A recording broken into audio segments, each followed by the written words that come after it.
reason I don't buy it is because I can remember many years ago, the first time I went across my state of Illinois and took a look at abandoned mined lands. These were lands that were strip mined, which means they brought in bulldozers and really just found the coal deposits just not that far below the surface of the land. They ripped out the coal and left the mess behind for future generations. Horrible, horrible environmental disasters. They walked away from them after they made the money. They went out of business and left that mess behind for the next generation or the one beyond it. Now, I'm all in favor of mining. There's nothing wrong with it fundamentally at all. But responsible mining means that you're responsible when it comes to the environment. You just don't make your money and leave. You accept the responsibility to leave behind something that is as good or better than the way you found it. It's known as stewardship. It's almost, not almost, it is biblical. This is a kind of a moral responsibility which we accept on this earth that we live on, to leave it better than we found it. The Environmental Protection Agency is there for that purpose. I'd say to the senator from Delaware, they did a survey in Chicago a few years ago. They asked the people of Chicago, what is the one thing unique and defining about that city? And overwhelmingly, the response was Lake Michigan, as it should be. This magnificent Great Lake, which borders the city of Chicago. It's a source of so much fun and joy and aesthetic beauty. And we look at it and thank the good Lord that we have the good fortune of living, as many of us do, part-time, full-time, right there on the banks of Lake Michigan. It was about 5 or 6 years ago that I heard a story about a ship on Lake Michigan. It was an auto ferry. It took passengers and automobiles across that beautiful Great Lake. And it moved them from Wisconsin to Michigan. The name of the ship was the SS Badger. It'd been around for decades, and it was kind of an institution. Come the summer months when people would cross that lake to head over to Michigan or back over to Wisconsin, they'd pile on and bring on their automobiles and families. It was a great excursion. But we came to learn that there was another side to the story. The SS Badger was the last coal-fired auto ferry on the Great Lakes. It burned coal to run the engine to move the ship across Lake Michigan. That in and of itself raises some interesting questions about pollution coming off the smokestack of the SS Badger. Turned out that wasn't the worst part. The worst part is, for decades, as the SS Badger trekked across Lake Michigan, it not only burned coal, it dumped the coal ash overboard while it was going across the lake. This potentially dangerous and toxic coal ash was being dumped in Lake Michigan day after day after day. The Environmental Protection Agency came in and gave us the facts. It turned out that auto ferry, that one ship, was the dirtiest ship on the Great Lakes. It created more pollution, more damage to the Great Lakes and its environment than any other ship. And believe me, there are plenty of ships that traverse the Great Lakes. This was the filthiest, dirtiest ship. And the EPA said to the SS Badger, we know you employ people, we know you perform an important function, but clean up your act. So what did the SS Badger do in light of this EPA finding? Well, they fought them all the way.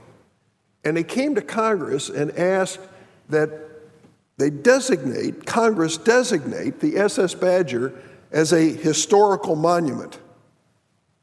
A historical monument? Well, it was an old ship, there's no doubt about it. But the notion that came from the congressmen from Michigan and Wisconsin was, by designating it an historical monument, it would be exempt from environmental protection laws. So the dirtiest ship, the SS Badger, on the Great Lakes would somehow have historic status and continue to pollute Lake Michigan. I thought it was outrageous, and a number of us joined in stopping that effort. And instead we said to the EPA, you've given them years to clean it up. Now do something about it. Next thing, surprisingly, the owner of the SS Badger asked to meet with me in my office, and I said, sure. And he came in and he said, Senator, we employ 100 people. We've been doing this for years. We cannot technologically clean up the SS Badger. Just can't be done. We'd lose too much money. I said, I'm sorry, but that's unacceptable. You cannot tell me that because of profitability, you need to continue to create a bigger mess in the Great Lakes than any other ship on the Great Lakes. And so he went back and lawyered up and decided he would fight the EPA. I stood with the EPA, the regional office out of Chicago, and we had a battle on our hands, and a rule was issued by the EPA.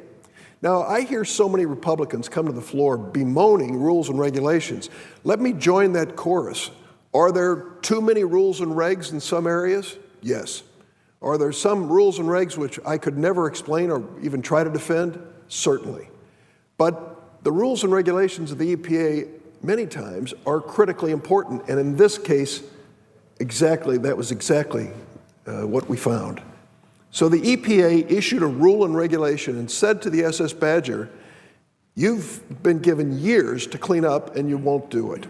So now the clock is ticking. There will come a moment when you will be subject to substantial fines if you don't clean up your act. You know what happened because of this onerous EPA regulation? Do you know what happened to the SS Badger, whose owner said it is technologically impossible for us to clean up this mess? They came up with the most basic, simple solution. You wonder why they waited so long. They now hold the coal ash on the SS Badger as they go back and forth across Lake Michigan, and they remove it once they get on shore and put it into an environmentally acceptable waste disposal. This was an obvious answer for decades, but they wouldn't do it. It took the Environmental Protection Agency to step up and threaten them with a rule and a fine, and now they are finally doing it. So I say to those who loathe government rules and regulations, this was a good one.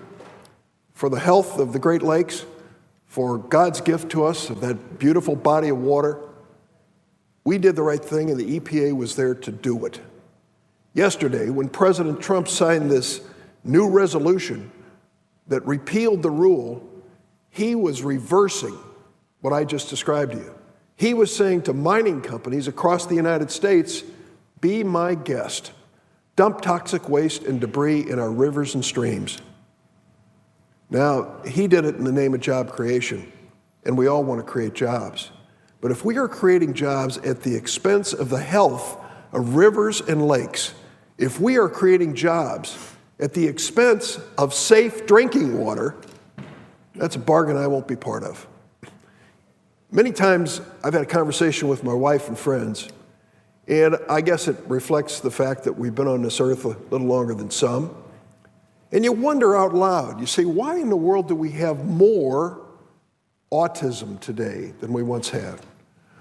Why do we have more cancers than we once had? And people have a lot of theories. Some of them are wild and unfounded. But many times people say, could it possibly be the chemicals in our drinking water? Now, I don't know. I'm a liberal arts lawyer. Don't get me near a laboratory. I wouldn't know what to do with it. But it's a legitimate question, whether or not there is some contamination in our drinking water which has a public health impact. And someday we may discover that. Isn't it best for us to err on the side of keeping our drinking water as safe and clean as possible? I think so. I don't want to turn on the tap and drink the water and think that I'm making myself sicker or more susceptible to a disease. I sure as heck don't want to do it for my kids and grandkids. What agency is responsible for that? Turns out to be the Environmental Protection Agency. And that's the agency that Scott Pruitt seeks to head. He's a terrible choice. Sorry to say that. I shook hands with him once. I don't know him very well. But when you look at what he has done, I think of a letter I received from Dale Bryson in Illinois. I don't know him personally. He wrote to me and he said, having served under both Republican and Democratic presidents, we recognize each new administration's right to pursue different policies or ask that Congress change the laws that protect our environment. But EPA's administrator must act in the public's interest and not simply advance the agenda of any specific industry that EPA regulates. Mr. Bryson goes on to say, the agency is lucky to have had EPA administrators, Republicans and Democrats, with the patience, skill, and commitment to public service that's needed to steer through these challenges and deliver the clean and healthy environment that Americans want at a price they're willing to pay.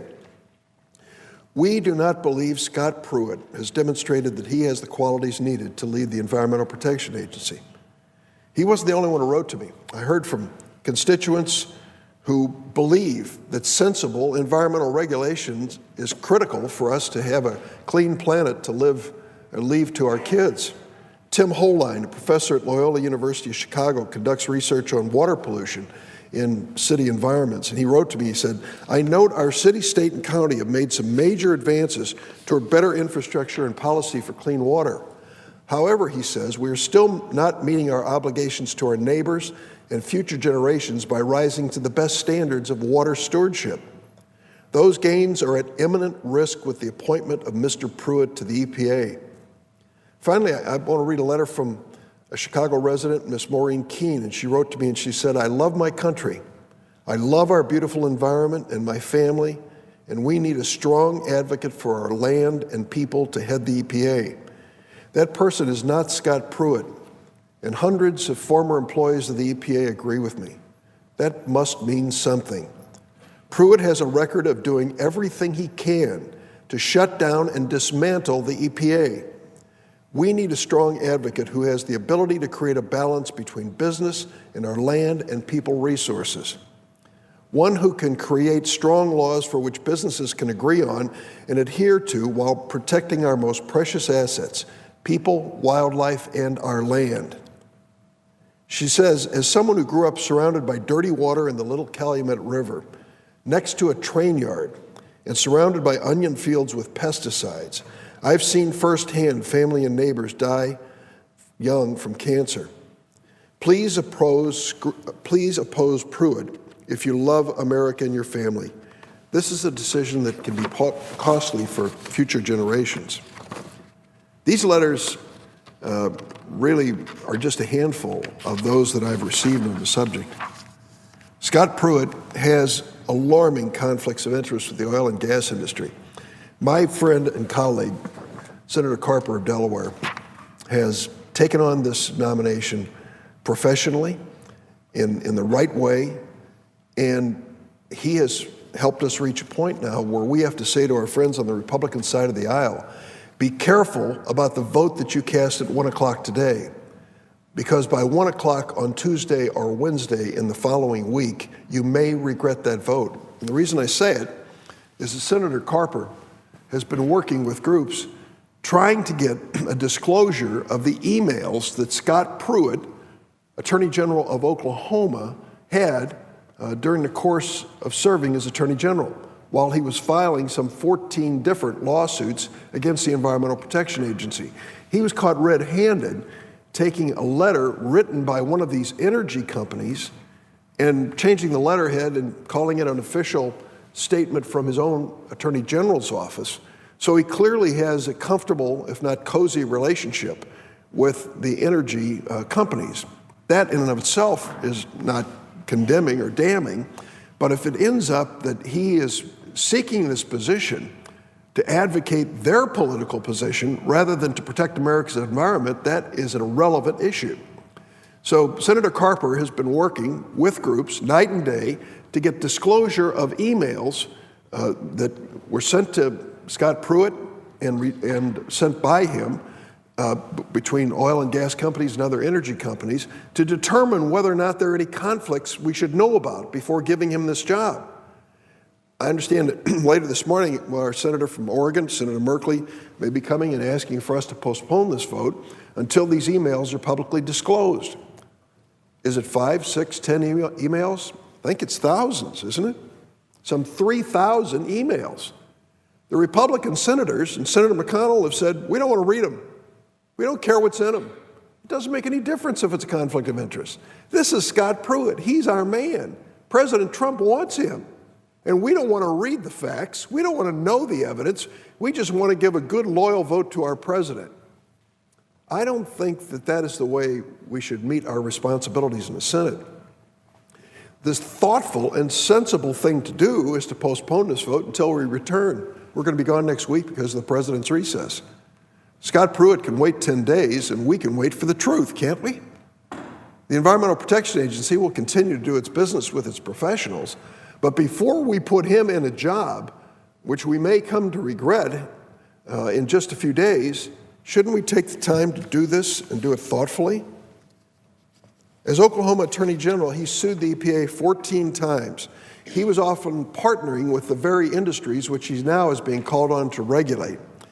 And through some of these lawsuits, or though some of these lawsuits are still ongoing, he just won't even recuse himself.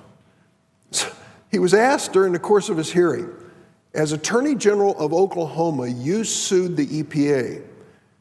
The EPA, as an agency, has the first level of administrative hearing on those lawsuits. Will you, if you become administrator and secretary of the EPA, recuse yourself from those lawsuits you filed? And he said, no. That means that he will have a very interesting position when those lawsuits come up for consideration. He will be the petitioner and the plaintiff, Scott Pruitt, Attorney General, Oklahoma. He will be the defendant, Environmental Protection Agency, Scott Pruitt, Administrator and Secretary, and he'll also be the jury, the Environmental Protection Agency, headed up by Scott Pruitt in its administrative capacity. What a sweetheart deal. I used to be a trial lawyer. This would be the answer to a prayer. I get to be the plaintiff and the defendant and the judge. Scott Pruitt wants to protect his right to do that so he can continue to protect the special interests which he represented as Attorney General of Oklahoma. You know, common sense suggests to any lawyer licensed to practice in America, this is a conflict of interest which needs to be avoided. But Scott Pruitt has said, nope, we have to go forward and I have to win this lawsuit. You know what? I think he is going to win the lawsuit if he doesn't recuse himself. We need to ensure that the EPA has strong leadership that's dedicated not to energy companies, not to oil companies, not to gas companies, but to protecting all Americans. Literally, lives depend on it. And President Donald Trump has chosen not just a man with an extraordinary amount of conflicts of interest, but a person who is a climate denier. He said some things which are nothing short of amazing. Look at this one. Scott Pruitt, candidate for administrator of the EPA. The debate about climate change, Scott Pruitt said, is just that. It's a debate. There are scientists that agree. There are scientists that don't agree to the extent of man's contribution and whether it's even harmful at this point. Really? 98% of scientists, 98%, have said something's happening to this world and human activity is the reason. 98% of them. Greenhouse gas emissions, carbon in our atmosphere, obvious changes, glacial melt, the rising of the oceans, extreme weather conditions that we're facing. Just a casual observer would understand that that's a reality. Not this man. President Trump has chosen to head up the Environmental Protection Agency. The Chicago Sun-Times on December 8th had an editorial entitled, "Foe of EPA is the wrong person to lead it." Here's what they said. Unfortunately, President-elect Donald Trump has appointed Scott Pruitt, an open foe of environmental initiatives, to head the U.S. EPA. That demonstrates a callous disregard for the health of our nation and planet, just as rapid technological advances hold out hope for avoiding the worst effects of climate change. The United States Senate should reject Pruitt. They go on to say, during his campaign, Trump said he would dismantle President Barack Obama's environmental policies and pull the United States out of the 195-nation Paris Accord to reduce greenhouse gases and climate change. After the election, Trump moderated his tone, saying he has an open mind about climate change. His appointment of Pruitt, however, suggests that if he's open to anything, it's strictly more pollution. They go on to say the EPA is all about science. Someone who doesn't believe in science can't do the job. His appointment would send a message to the rest of the world that the United States is not a partner in effort to reduce emissions of greenhouse gases. The damage could be incalculable. If a house divided against itself cannot stand, neither can a government agency. When you listen to what Scott Pruitt has said about science, you realize this man has no business heading up the Environmental Protection Agency. Listen to what he said in February of 2012. The amount of human exposure to mercury from U.S. power plants is small. He said, quote, human exposure to methyl mercury resulting from coal-fired EGUs is exceedingly small. This man. Here's what the scientists say.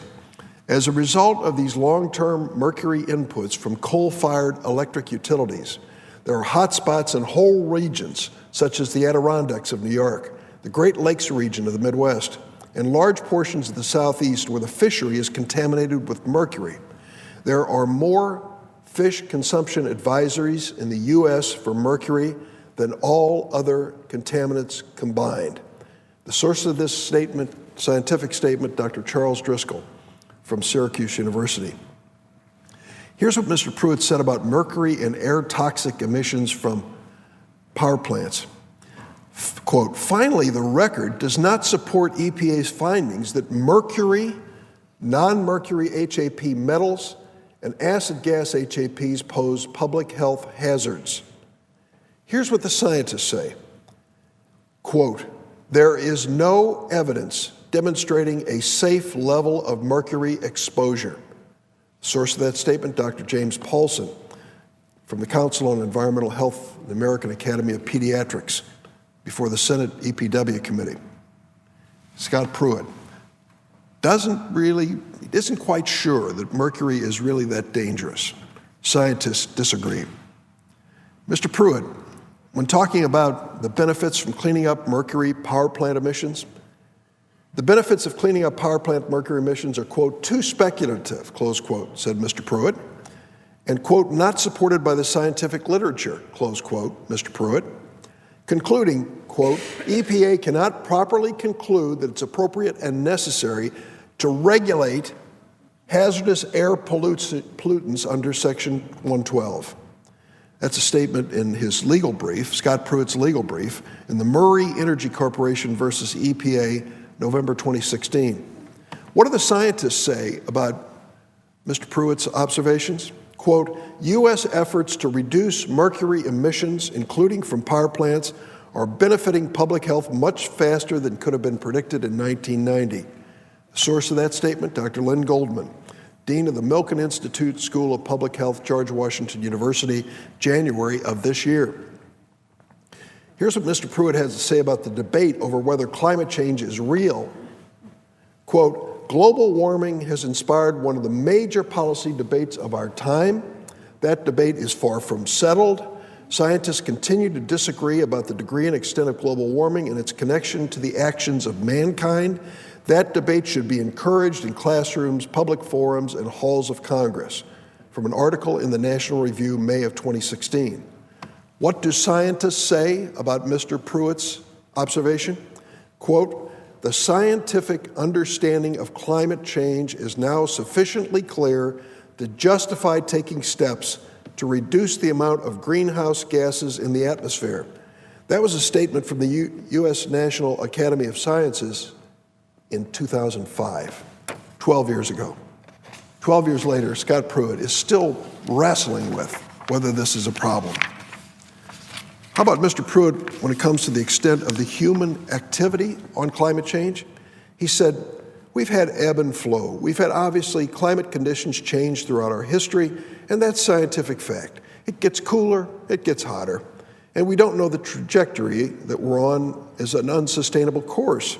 Nor do we know the extent by which the burning of fossil fuels and man's contribution to that is making it far worse than it is. That was a statement he made on the Exploring Energy radio program in May of 2016. What do the scientists say about that? Quote, "The scientific evidence is clear.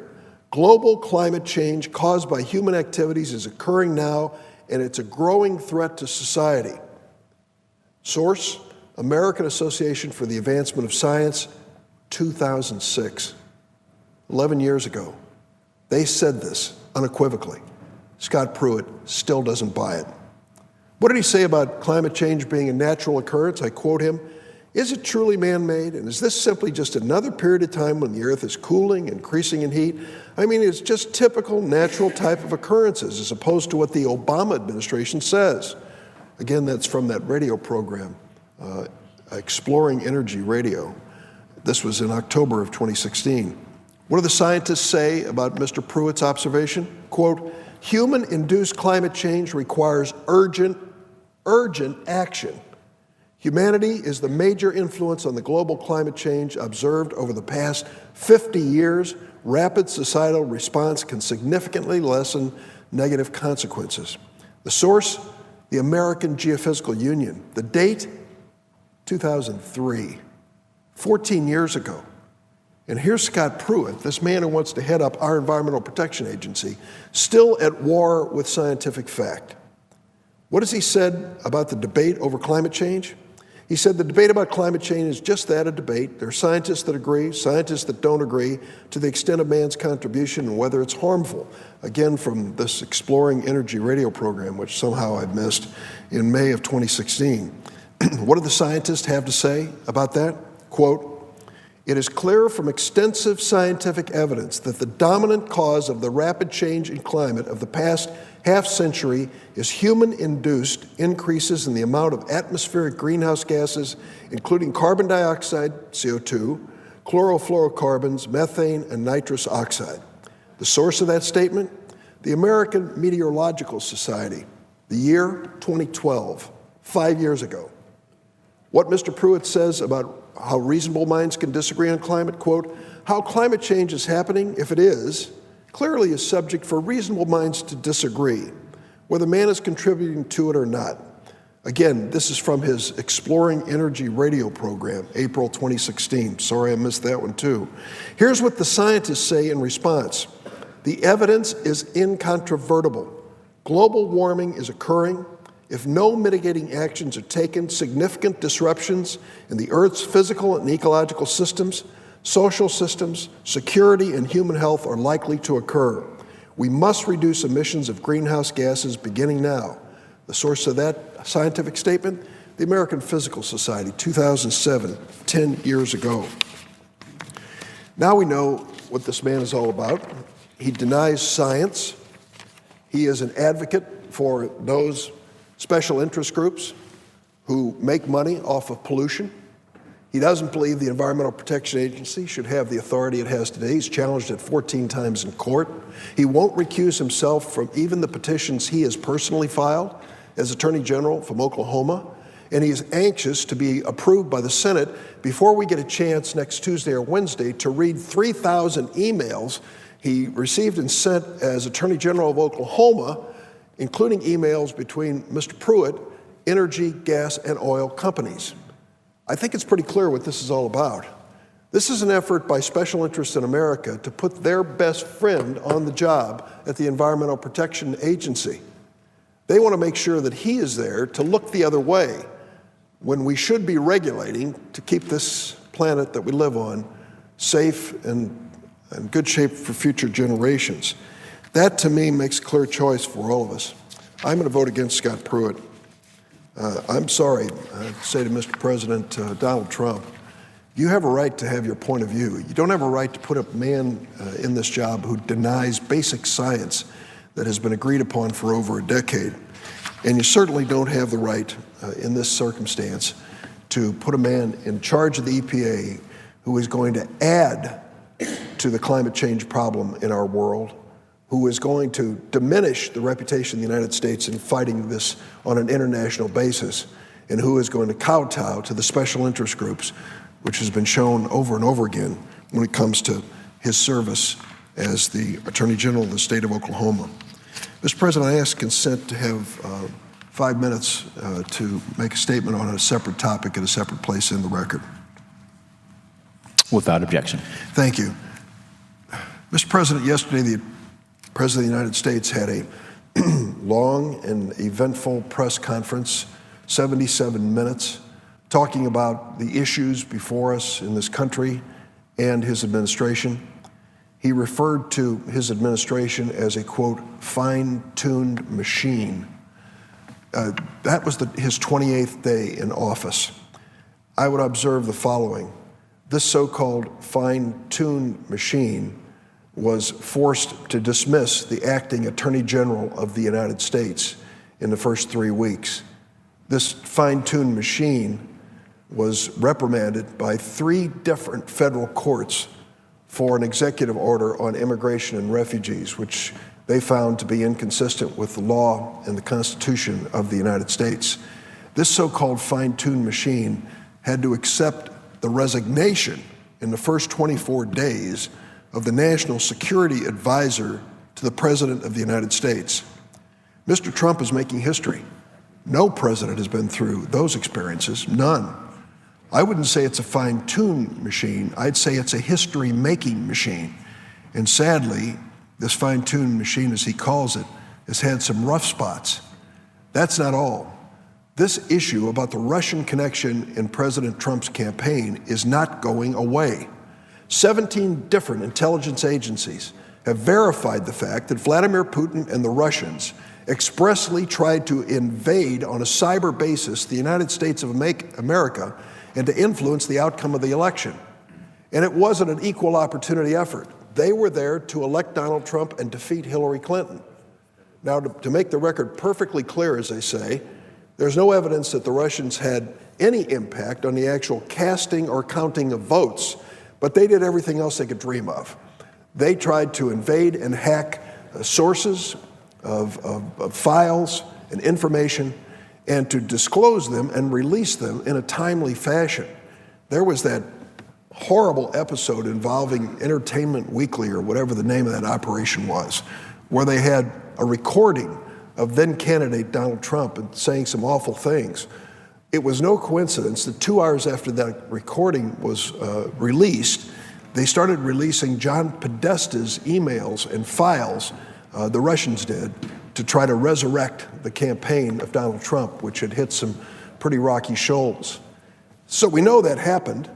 We also know that there was contact between General Flynn, the National Security Advisor to Donald Trump, prior to the president being sworn in.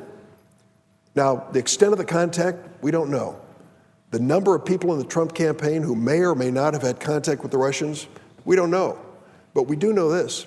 The Federal Bureau of Investigation has an investigation underway into this very question because it raises some big issues. This is the first time we know in the history of the United States that a foreign power has tried to invade our electoral process. And it isn't just a benign invasion. This is one of our major enemies when it comes to national security. And the reason is obvious. Travel to the Baltics, travel to Poland, travel to Ukraine, and talk to them about Vladimir Putin. He isn't this great hero as Donald Trump has characterized, President Trump has characterized him. From their point of view, he is a threat to their existence. They know what happened when the Soviet Union had the power. It controlled the Baltics, it controlled Poland, it controlled the Ukraine, and they don't want to see that day return. They want the United States and NATO to stand up and help make sure that they have the right to continue their democracy and to continue making their own sovereign decisions. Meanwhile, our President of the United States, Donald Trump, is tossing political bouquets and sweet little kisses to Vladimir Putin and his Russian regime. Is this worth looking into? You bet it is. And this week, we've made a leap of faith right here in the Senate. We've decided to give to the Intelligence Committee of the Senate the authority to move forward on this investigation. I have reluctantly agreed to that approach. I'm skeptical, and I'll tell you why I'm skeptical. I served on the Intelligence Committee. It's a critically important committee, but the Intelligence Committee 95% of the time meets behind closed doors in a secret space without a sign on the door. And the proceedings of the Intelligence Committee necessarily are secret. This is not an issue that should be kept secret. We need to make sure the American public understands in an independent and transparent way exactly what happened when it came to the Russian involvement in America's election. Who was involved on the Trump campaign, if anyone? We need names, and we need people to be held responsible. The second thing is the Intelligence Committee, when it finally, if and when it finally issues a report, that report is going to be classified to some extent. You've seen these pages, I'm sure, of redacted materials, big black lines and maybe one or two words emerging from a single page. Now, who decides to take away the black lines and tell the American people exactly what they found? The ultimate decision on declassifying documents in the Intelligence Committee is made by the White House. So here is the White House, President Trump and his people under investigation by the Intelligence Committee, and they have the last word about what the American people will see. Isn't it interesting, when it came to the investigation of Benghazi with Hillary Clinton, when it came to the investigation of emails with Hillary Clinton, the Republicans couldn't wait to have week after week and month after month of public hearing. Now they want a secret hearing in the Senate Intelligence Committee and no hearing in the House Intelligence Committee. It's a big shrug your shoulders, boys will be boys moment for the Republicans in control of Congress. It shouldn't be for the American people. The American people have a right to know what the Russians did, and they have a right to know if and when members of the Trump campaign or his close associates were engaged and involved in what he has dismissed as a ruse. 17 intelligence agencies don't dismiss it. We need an independent, transparent investigation of what happened. The American people have a right to know, and we ought to say to this president, you may conceal your income tax returns, unlike any other presidential candidate in modern memory, but you cannot conceal from the American people the facts as to whether the Russians were attempting a cyber attack on the United States during the course of our last election. That's too critical a question to ignore. Mr. President, I yield the floor.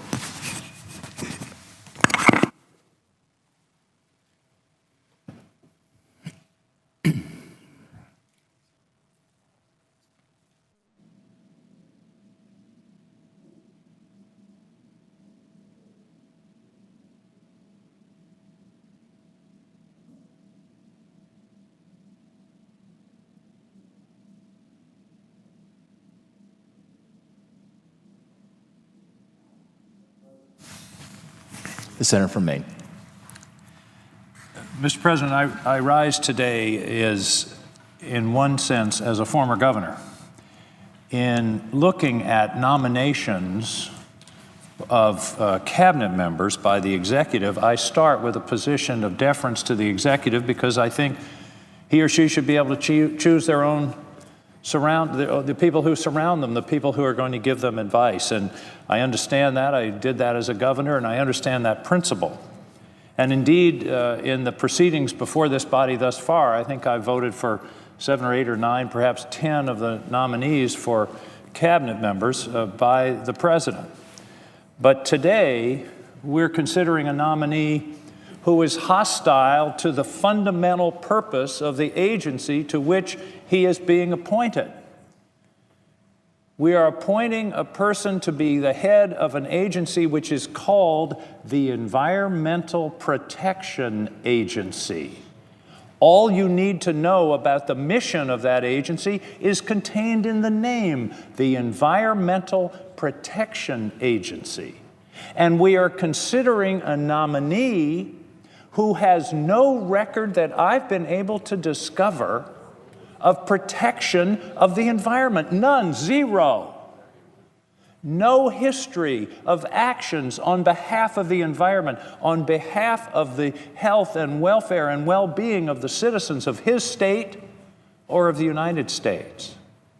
It's bizarre to me to be appointing people to an office where they are hostile to the mission of the office to which they're being appointed. And in fact, not only is he no record of pro-environment activity or positive environment activity. His record is completely to the contrary, where he has opposed activities of the Environmental Protection Agency. He's sued, as everybody knows, he's sued as Attorney General of Oklahoma and leading other Attorney Generals around the country. He's sued the Environmental Protection Agency numerous times, I think something like 20 times. And some of those rules, all of those rules, were put into place to protect the health and well-being of the American people. There are several of them that I'm particularly sensitive to. When I was the governor of Maine, we had an issue of air quality. We still do. The reason we have an air quality issue in Maine is because of the air that's coming in on the prevailing westerly winds from the rest of the country. At one point, we had a time where we did the calculations, and we could have taken every car off our highways, closed every one of our factories, and we still would have had air quality violations on the coast of Maine. Pollution doesn't respect borders. It doesn't respect state borders, and it doesn't respect international borders. That's why it has to be a national responsibility. And of course, each state can also have, as we do in Maine, their own Department of Environmental Quality, our own Department of Environmental Protection. Each state could and should and will do that and has done that. But we also need to have national standards, because otherwise the states will race to the bottom. How friendly are you to business? Come on in, we have no rules. And this was realized now almost 50 years ago by a senator from Maine, a senator whose seat I occupy, a senator whose desk I have in my office, Edmund Muskie. Edmund Muskie was the father of the Clean Air Act and the Clean Water Act, and he came from a state where this was not politically easy. The rivers in Maine had been grossly polluted by industrial waste, and yet he took the lead on this important issue. And here's something extraordinary. The Clean Air Act, one of the most important environmental laws of the 20th century, and very controversial, widespread impacts around the country, passed this body unanimously. It's unbelievable looking back to that day. We couldn't pass the time of day unanimously in this body today. But there was bipartisan consensus that protecting the environment for ourselves and for the future of our citizens was not a political issue. It was an issue of responsibility. It was an ethical issue. And Ed Muskie, a giant in this body,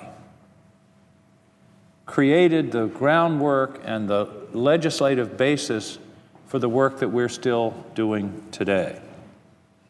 Now, in Muskie's time, the pollution was obvious. You could see it. You could breathe it. I live on the Androscoggin River in Brunswick, and when I first went there 35 years ago, you could smell the river in the spring. You could smell it.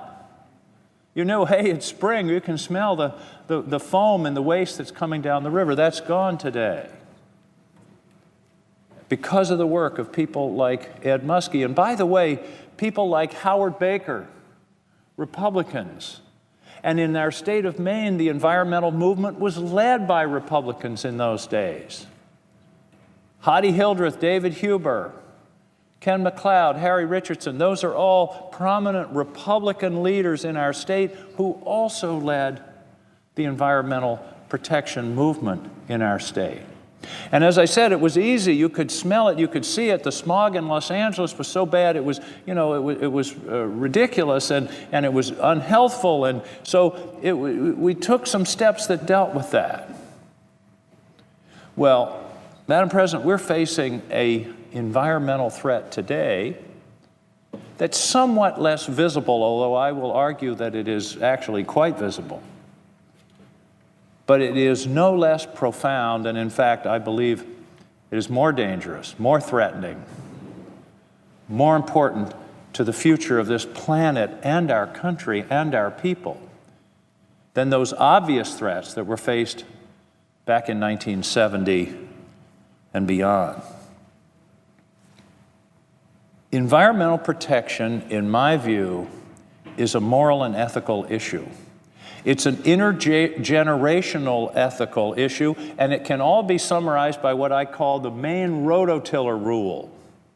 And the main rototiller rule goes like this: if you borrow your neighbor's rototiller in the spring in order to plow up your garden and get ready to plant, you have an obligation to return it to them in as good shape as you got it with a full tank of gas.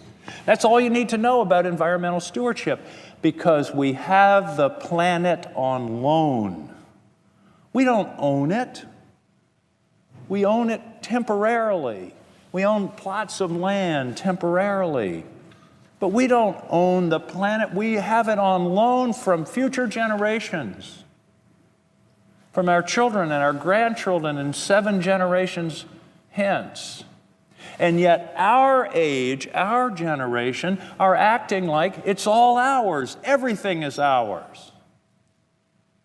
It took millions of years, for example, to create the fossil fuels that are underneath the earth. The word fossil has a meaning. They are there because they are from fossils. It goes back literally millions of years for the earth to distill the plant and animal matter into this miraculous substance called oil. Millions of years, and yet we're using it up.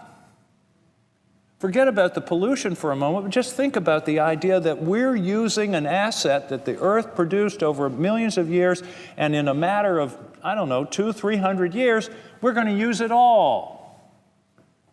It's as if on Thanksgiving, the turkey comes to the table, all the family sitting around, and Dad says, "Okay, I'm going to eat this whole turkey. You don't get any." What do we tell people when they look back on us 20, 50, 100, 200 years? What are they going to think of our generation? What is our defense going to be? We know it's not infinite. There's argument about how much is there, but it's not infinite. There's no machine in the center of the earth creating these substances.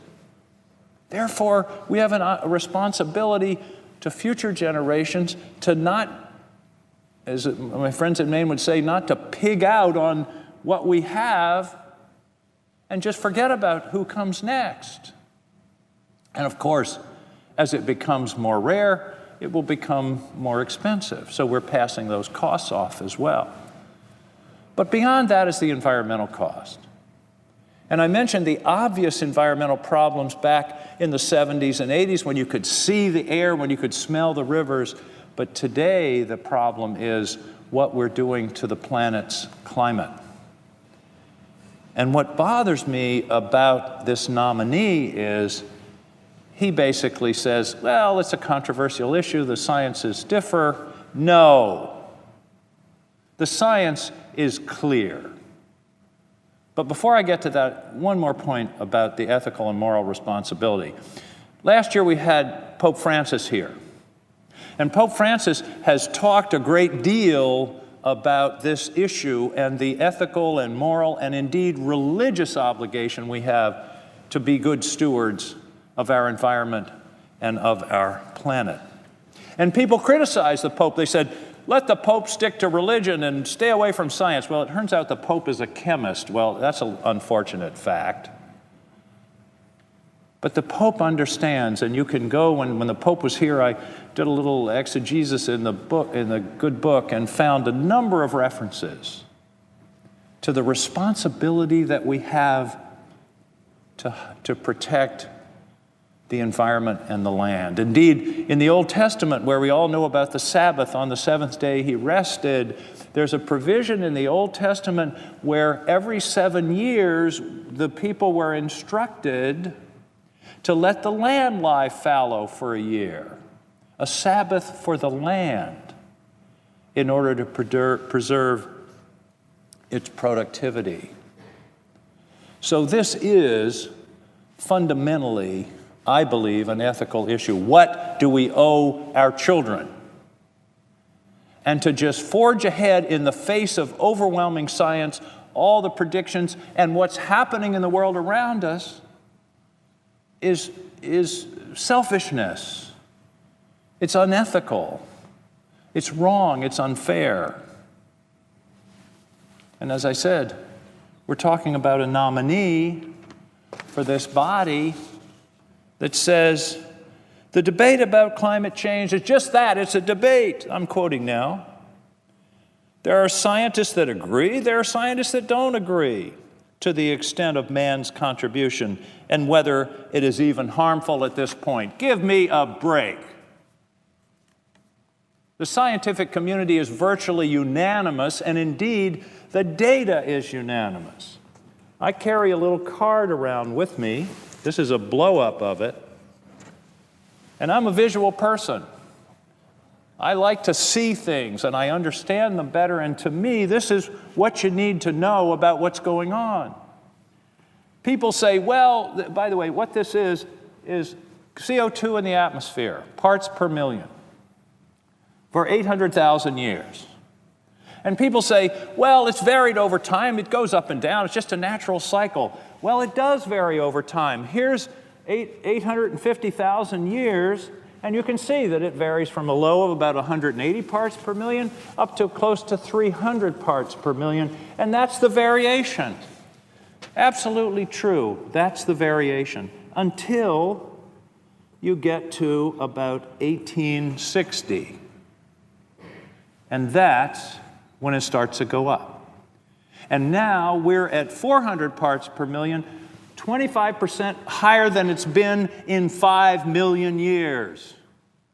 Was it a coincidence that it started to happen when we started to burn fossil fuels in such vast quantities? Of course not. Was there a big outburst of volcanoes in the mid-1800s? Of course not.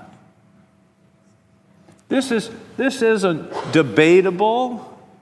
These are measurements. These are scientific measurements. Debating this is like debating that water boils at 212 degrees. Oh, no, I think it boils at 214 degrees. No, it's 210. It's 212. Light travels at 186,000 miles a second. That's not debatable. Neither is this. And we're in a very dangerous place. And Scott Pruitt calls it an argument and doesn't want to do anything about it. Not only does he not want to do anything about it, he wants to undo the things that have been done to try to protect us. Now, you can look at this chart and say, well, CO2 is going up. Well, it's invisible gas. You can't taste it. You can't smell it. It doesn't poison us. It's in the atmosphere anyway. Who cares? What difference does it make? Well, here's what difference it makes. This is the other side of my little card. This is the correlation, again, over 800,000 years between temperature and CO2. And what you can see, the blue is the CO2, the temperature is red, and what you see is an almost exact correlation. It's beyond coincidence. When CO2 goes up, temperature goes up. When CO2 goes down, temperature goes down. And you can see it over the time. And you know where we are now in CO2? Here. The correlation is unmistakable. And it's powerful. And it's dangerous. And the nominee for the Environmental Protection Agency denies this, says it's a debate. Just for a moment, let's take him at his word. Let's say it is a debate. Let's say it's not entirely settled. If the risk is so catastrophic, wouldn't it be prudent to try to take some measures to prevent it, even if you're not sure? Because by the time you're sure, and by the way, we are sure now, by the time Scott Pruitt is sure, it'll be too late.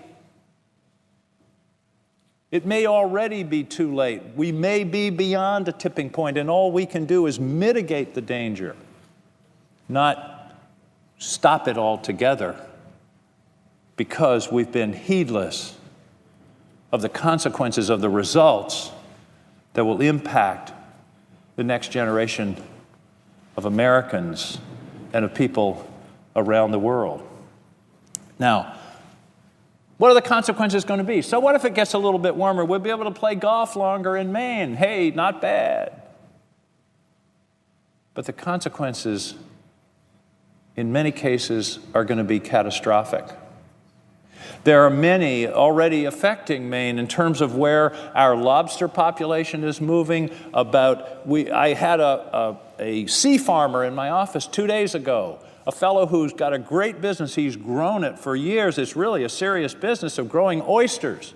And he's always grown them in the Damariscotta River. And in fact, if you go to a fancy restaurant and ask for Damariscotta River oysters, they're the cream. They're the top level oysters in the world. And he's always grown them in the river. He puts the little seed, they grow, they start little tiny shells, and then they grow out. He can no longer grow them initially in the river because the water is so acidic from carbon dioxide in the atmosphere that's absorbed by the ocean that the shells don't grow.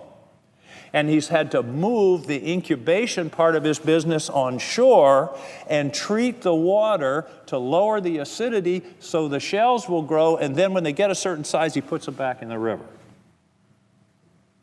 This is a real, direct, obvious, observable effect of global climate change and too much CO2 in the atmosphere. It's not theoretical, it's not debatable, it's not scientists differ. This guy's trying to make a living. And he can only do it by treating the water because the acid created by the ocean absorbing of CO2 is making it impossible for the oysters to develop. That's a direct impact. But probably the most direct impact that we're going to be able to see and identify and not avoid is sea level rise. Last summer, as a matter of fact, in August, I went to Greenland. Let me just put the context for you. The continent of Greenland, the ice on Greenland, if and when it melts, and I think it's when, not if, will add 61 feet to the ocean depth. The ice in Antarctica has 212 feet of sea level rise contained in it. Just think about that for a minute. And Greenland is melting at a rate no one has seen before. I saw it with my own eyes. I saw these big things in the ice. We helicoptered out over the ice sheet, and you see these big holes in the ice called moulins, and into those moulins are flowing, rushing rivers of meltwater. You can see them, they're blue, and they run across the ice and down into the hole, and they go all the way to the bottom, 2 miles thick, where they lubricate the space between the ice and the land and accelerate the ice moving toward the ocean. Accelerate. That's an important term. That's a term that I heard at the University of Maine from their climate scientists. That's a term I've heard from scientists in other parts of the country. Accelerate. Abrupt. We all think of things changing very slowly. In fact, the very term glacial means moving slowly. Not anymore. Not anymore. We went to the Jakobshavn Glacier, the largest glacier that's draining the ice sheet of Greenland, and it has retreated as much in the past 10 years as in the prior 100 years. Retreated as much in the past 10 years as in the prior 100 years. You do the math, that's 10 times the rate that ice is flowing off the Greenland ice sheet into the ocean and raising the sea levels. One of the problems with what's going on now is the process of acceleration. For example, everybody knows that the Arctic Ocean, the ice in the Arctic Ocean, is disappearing at an unprecedented rate. We're now a cruise ship went through the Arctic Ocean last summer. The Arctic Ocean has been closed throughout human history. It's been unavailable for commerce. You couldn't get through. It was always covered with ice. In the summer, it would clear a little bit. Now, we're talking international trade through the Arctic Ocean. What happens, though, scientifically, when the sun's rays hit the ice, then the snow, 85% of the energy of the sun is bounced back. Science. When the ice is gone and the ocean, the dark ocean is available, 85% of the sun's energy is absorbed into the ocean. That is called a feedback loop. That accelerates. The more that melts, the more it gets melted.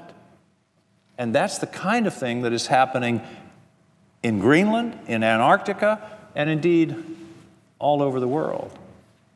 Now, here's something I learned on my trip to Greenland that I really hadn't absorbed. If there's anything we think of as a constant, it's the ocean. You walk down in Maine, you walk down to the beach, you walk down to the dock in Portland and look out and you see it. It's, there it is. It's the way it's always been. Well, it turns out it's only always been that way for 8,000 years. It happens to have always been that way when people have been around and keeping records and taking pictures. But it hasn't always been that way. Here's an amazing bit of science that, frankly, I wasn't aware of. This is the ocean depth 24,000 years ago. This is the ocean depth today. 24,000 years ago, it was 390 feet shallower than it is today. It was 390 feet shallower 24,000 years ago. Why 24,000 years ago? Because all the water was locked up in the glaciers. If you think, in one sense, Greenland and Antarctica are the last remnants of the glaciers. And they're now melting. This period, 24,000 years up to today, is how the oceans have risen. Now you can see, coincidentally, it's been pretty fixed for 8,000 years. And that's why we think it's going to always be that way. I used to teach about the recency effect. All human beings tend to think that what happened last week is going to happen next week. But this tells us that the ocean level is variable. And here's the amazing spot right here. It's called the Meltwater Pulse 1A. All geologists know about this. And if you do the calculation on this period, the ocean gained about a foot a decade. It got deeper. The sea level rose about a foot a decade during this period. And this is what we're facing right now.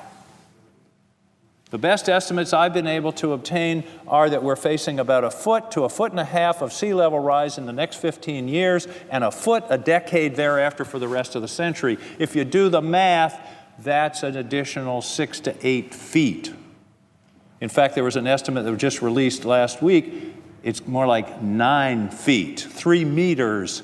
9 feet, Miami's gone. New Orleans, gone. New York, under deep threat. Bangladesh.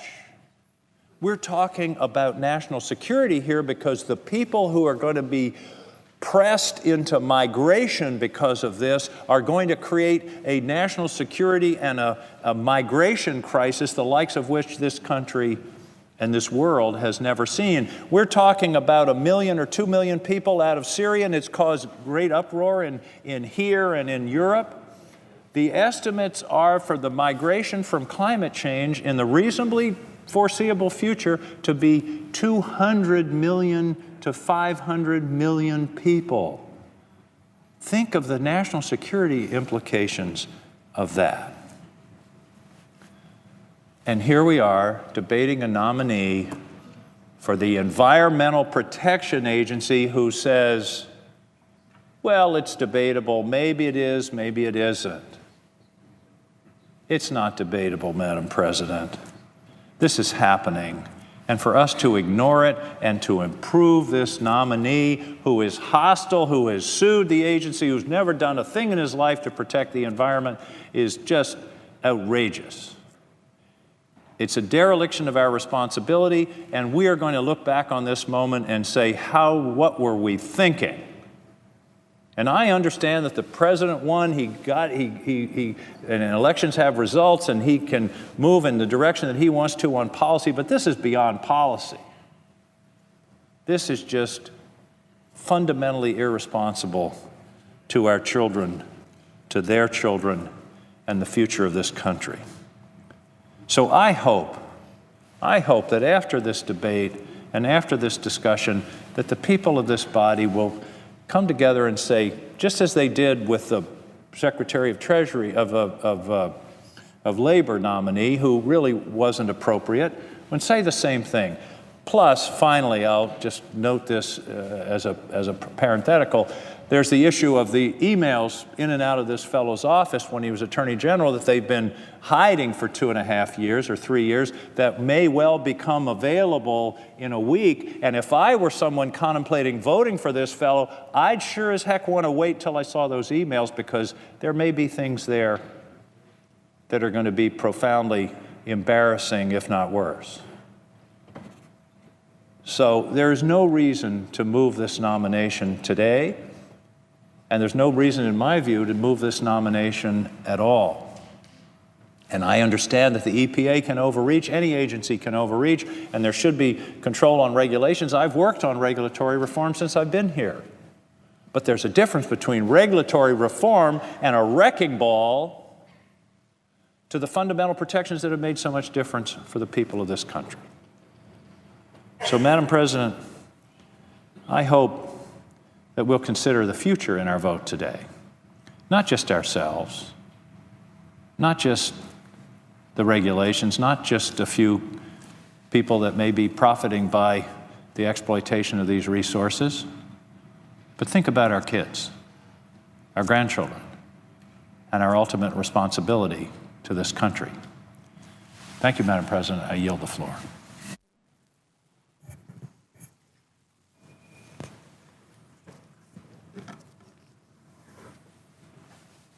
Madam President. Senator from Maryland.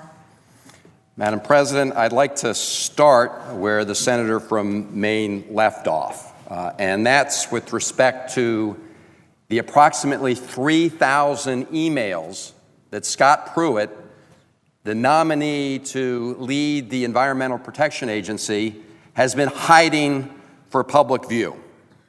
And I hope all senators know now that last night a federal judge, Judge Timmons, ordered that those emails be released so that the American public can see exactly what's going on. And here's what the judge said, and I quote, "There was an abject failure to provide prompt and reasonable access to the documents that had been requested." Madam President, willful ignorance is always a bad policy.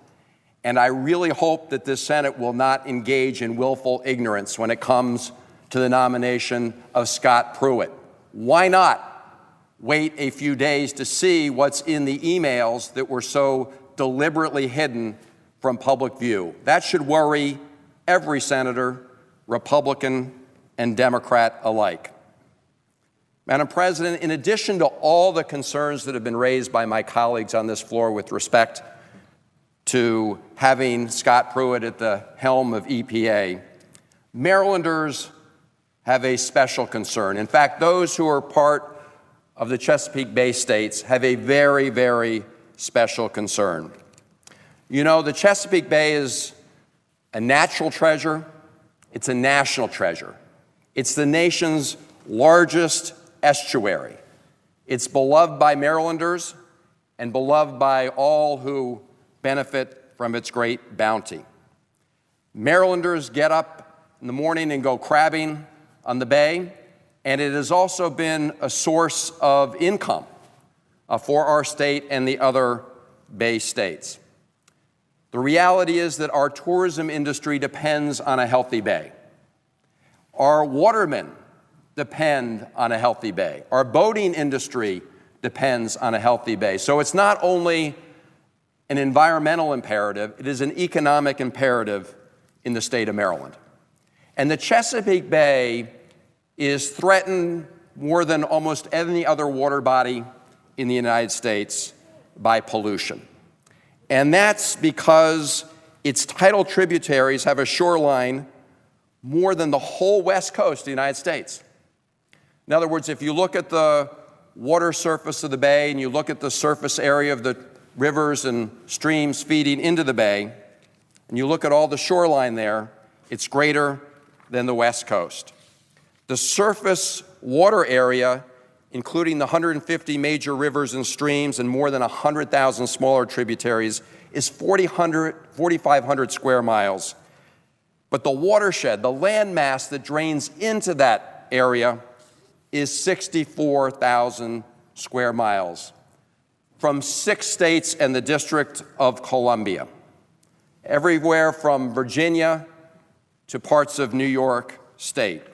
And because the bay is threatened by pollution coming from throughout that great area, those 6 states and the District of Columbia, back in the 1960s, people recognized we had to do something about it because we had combined sewer water overflows, we had fertilizer runoff, we had stormwater runoff from 6 states in the District of Columbia pouring in the Chesapeake Bay and threatening its livelihood and threatening the economy of the state of Maryland.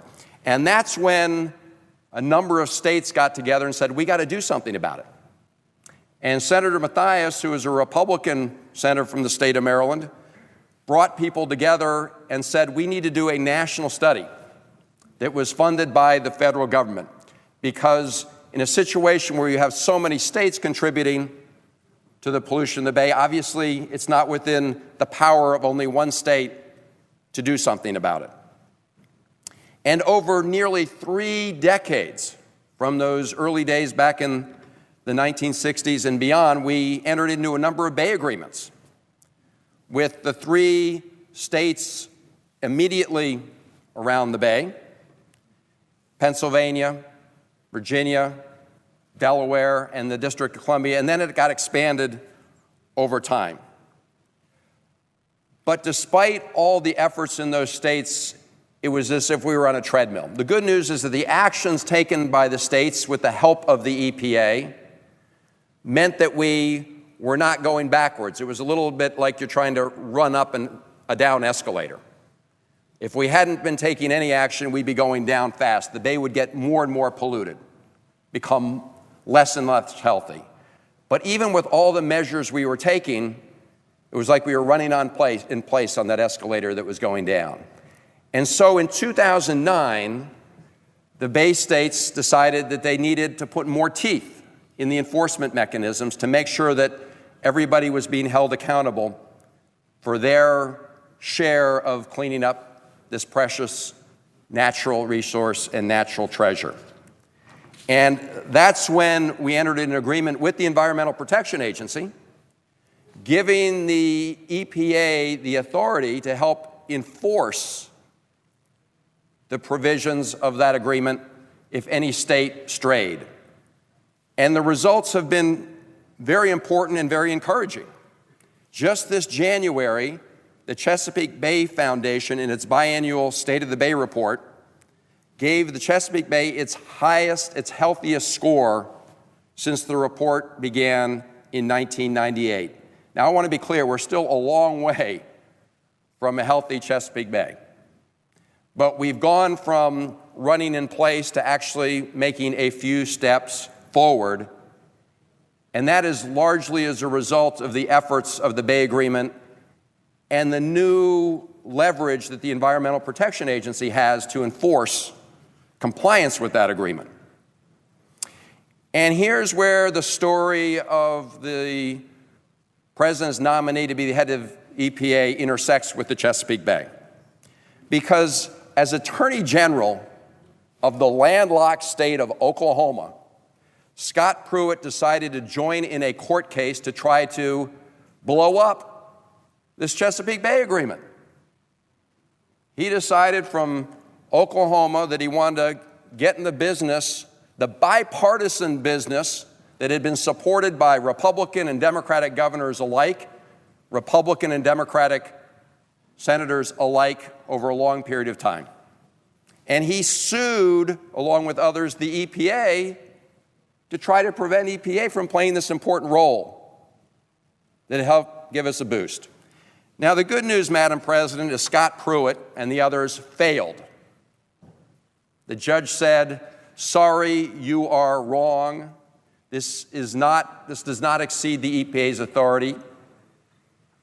And the good news is that we're going to continue to proceed. But what are we going to do when Scott Pruitt, who brought that lawsuit against the Chesapeake Bay Agreement, is now the director of the EPA? Well, Senator Cardin, my friend and colleague from the state of Maryland, asked him about this at the hearing. And at the hearing, Scott Pruitt made some positive statements about this agreement, and Senator Cardin, wanted to follow up and make sure he heard it straight, and so he followed up with some questions in writing. And what came back were a series of statements that showed that Scott Pruitt was backtracking on the commitment that he had made, backtracking on his promise to lead a strong EPA and have an important EPA role in enforcing this Chesapeake Bay Agreement. So, Madam President, in addition to the fact that he has shown willful ignorance about the dangers of climate change, which are also very real to the state of Maryland, just go down to the Naval Academy and ask the superintendent there. He will tell you that they have many more storm surges right there in Annapolis as a result of climate change.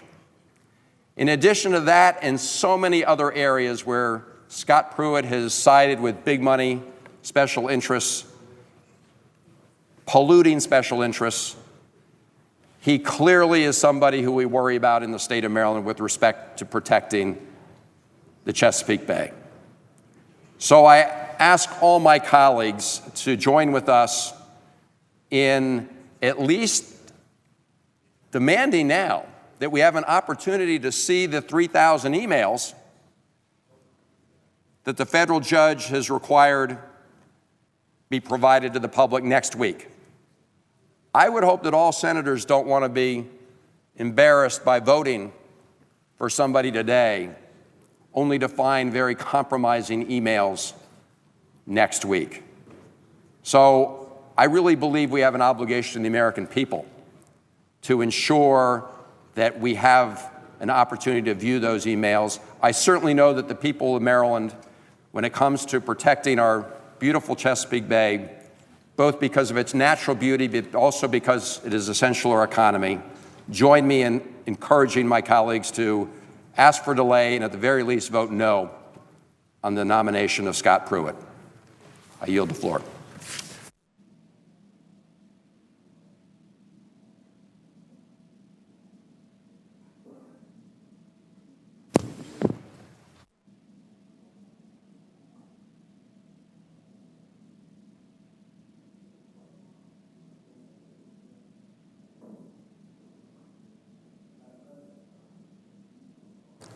From Oregon.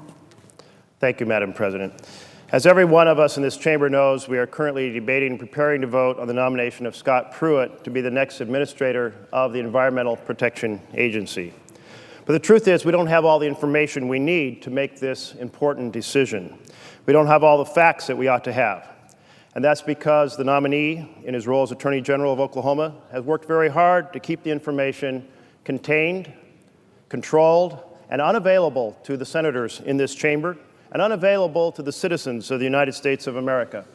For 2 years now, his office has stonewalled attempts to make public the records of over 3,000 email communications with members of the fossil fuel industry. 2 years ago, the Center for Media and Democracy requested these emails through the Oklahoma Open Records Act. And the person who decides whether to release those records? The Attorney General of Oklahoma.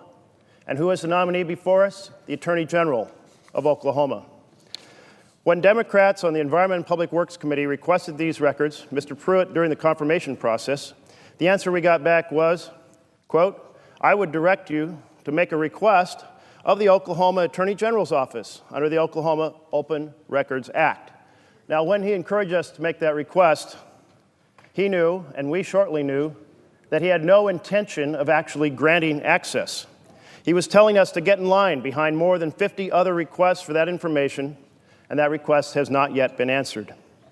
In fact, Senator Whitehouse did put in a request directly to the Oklahoma Attorney General's office using the Oklahoma Open Records Act. And can you imagine what the result was? Did the Attorney General of Oklahoma immediately release these records? He did not. Have we those records today? We do not. But yesterday, the Oklahoma County District Judge Alicia Haynes Timmons ruled on whether or not the public deserves access to these emails, deserves access to these records. And she ordered the Attorney General to do his job to release the records so that we here in the chamber will have that information, so that the American public will have that information. Judge Timmons said, and I quote, "There was an abject failure to provide prompt and reasonable access to documents requested." So on Tuesday, the first batch of emails is going to be released to the public. That's just a few days from now.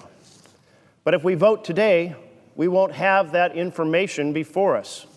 It'll be too late for us to have all the facts and information we need to make a qualified decision on whether Mr. Pruitt is a fit character or unfit character to be a member of the President's cabinet. And that is exactly what the founders of our nation charged us with doing in the advice and consent responsibility, to determine whether a nominee is a fit character or unfit character.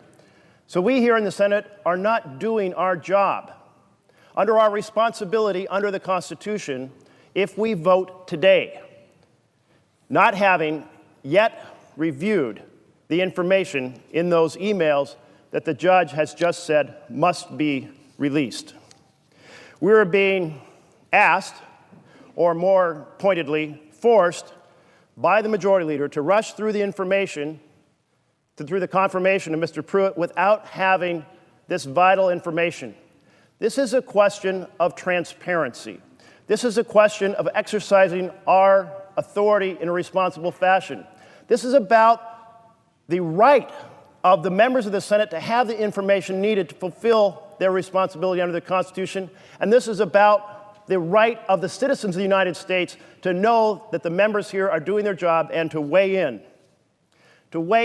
with us on what they consider to be fit character and unfit character. We should not deny Americans the right to know. So that is why I'm going to ask unanimous consent of this chamber in a moment to postpone the vote until 10 a.m. on March 3rd, because that would give us the full ability to get both sets of emails and have 3 days to review them, which I think is most reasonable. So I do ask, Madam President, unanimous consent that the confirmation vote on calendar number 15, the nomination of Scott Pruitt for Administrator of the Environmental Protection Agency, be postponed until 10 a.m. on March 3rd. Is there an objection? Object. Objection's heard. Madam President, Senator from Oregon. I'm disappointed with the Majority Leader's objection.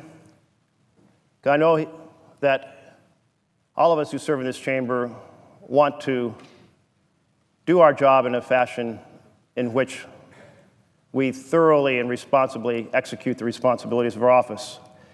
And we can't do that without these emails. These emails have been stonewalled for 2 years. I know that if the shoe was on the other foot, there's a very good chance that the advocacy for transparency would be coming from multiple members across the aisle. And so I'm disappointed that the decision has been made to object to holding the vote after the time that both sets of emails have been released. But I do understand that the Majority Leader has responsibility for a schedule for the Senate, and so I'm going to tailor back my request and ask that the vote be held after the first batch of emails is released. Now, they're going to be released next Tuesday, and we're going to be out next week. So under this request, no time is lost for the chamber in considering this nomination. Does not delay any other work of this chamber, does not stand in the way of anything else we might do. It just means that we hold the vote when we get back instead of holding it tonight before we leave or this afternoon before we leave. So that's why, Madam President, I ask unanimous consent that the confirmation vote on calendar number 15, the nomination of Scott Pruitt for Administrator of the Environmental Protection Agency, be postponed until 9 p.m. on February 27th. Is there an objection? Object. Objection heard.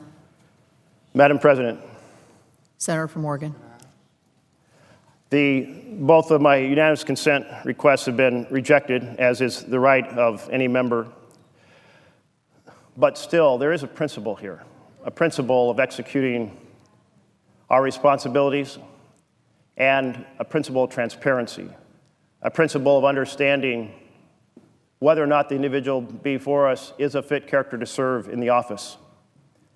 And so I'm going to make a formal motion, which is allowed under the rules, to postpone, not to postpone, to extend this debate.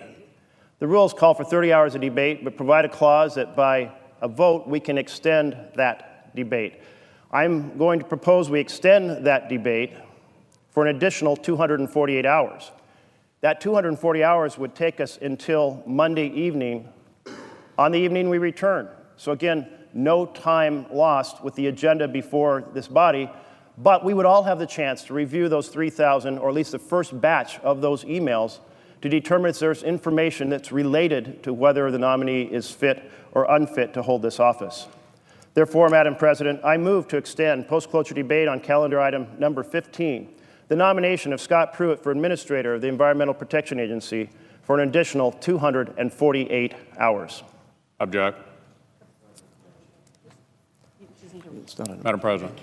Majority Leader. I ask consent that notwithstanding the provisions of Rule 22, a vote in relation to the motion to extend debate on the Pruitt nomination occur at 12:30 p.m. today, and that following disposition of that motion, there be 4 minutes of debate equally divided in the usual form prior to a vote on the nomination. Is there an objection? So that's Without objection. Now, Madam President, I ask unanimous consent that following disposition of the Pruitt nomination, the Senate resume consideration of the following nominations in block. Wilbur Ross to be Secretary of Commerce, Ryan Zinke to be Secretary of the Interior, Ben Carson to be Secretary of Housing and Urban Development, Rick Perry to be Secretary of Energy. I further ask consent that there be 30 minutes of debate on the nominations, equally divided in the usual form, and that following the use or yielding back of time, the Senate vote on the nominations in the order listed with no intervening action or debate. Is there an objection? I object. Now, Madam President, over the past several weeks, we've seen a historic level of obstruction from our Democratic colleagues on the President's cabinet. Let me say that again, truly historic, unprecedented, and harmful obstruction, pointless obstruction. You know, it's one thing to obstruct to get some outcome. Really, these are a collection of futile gestures, not changing the outcome on any of these nominations. They've postponed committee meetings as long as they possibly could. They've forced unnecessary procedural hurdles, and they've even boycotted markups altogether. So as I indicated, to what end? It hasn't prevented the Senate from moving forward with the confirmation of these nominees, and by the way, it hasn't and won't change the outcome of the election either, which was back in November. And I think that's pretty clearly what this is all about. Instead, this Democratic obstruction has just kept many of our nation's most critical agencies without a leader for too long, needlessly delaying the President from fully standing up this new administration. And it's led to what is now the longest it's taken to confirm most of a president's cabinet since George Washington. What a record for our Democratic colleagues to hold. But enough is enough. We need to put the rest of the president's cabinet into place without further delay. Confirming these well-qualified nominees is what's best for our country. And my goodness, isn't that what we should all want? I yield the floor. Senator from Ohio. Thank you, Madam President. I want to speak in opposition to Scott Pruitt, and I thank Senator Carper for the good work he's done in leading the opposition to someone who is a climate change denier and won't release information that the public should see. But I want to say a few comments about the majority leader's comments. I'm just incredulous that he thinks that this has been unfair to the Trump administration and Republicans, that we've not moved faster. I mean, we know a bunch of things. We know that President Trump didn't begin his vetting process as most presidential candidates do in August.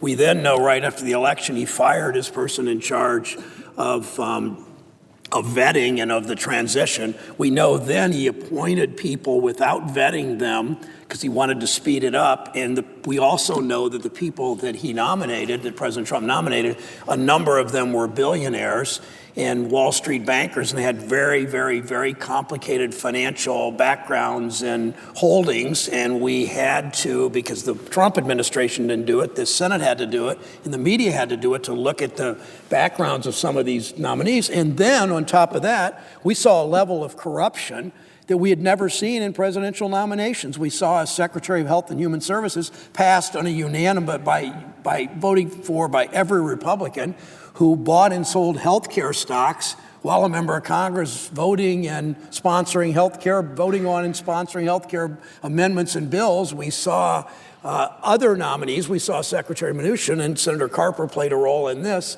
now Secretary Mnuchin, that forgot to disclose a $100 million investment he had, and then he lied to the Senate committee, as pointed out by the Columbus Dispatch, the most conservative paper in my state, about robo-signings, sending hundreds of people in my state into foreclosure. So the ethics of these nominees are such. And then you have now Secretary Scott Pruitt to be administrator of the EPA, and he won't disclose 2,600 emails that we know how, as Senator Carper has done such a good job on, we know how a number of these emails point to, if not, I'm not a lawyer, if not the word collusion, certainly doing the bidding of the fossil fuel industry that he might occasionally want to regulate as head of the EPA. That's the story. I mean, I want a director of EPA, administrator of EPA, who wants to protect the country's great natural resources, not someone hell-bent on undermining the very agency that he will lead. The environmental challenges we face in my state are too great to put the EPA in the hands of someone with a track record of putting polluters before public health, of choosing companies that pollute over communities which are victimized by that pollution, and too often he's doing the work of campaign donors instead of the public. The Clean Air and Clean Water Acts, I know what they've meant to my state. I know what Lake Erie looks like. When I was a kid, I lived about an hour and a half away.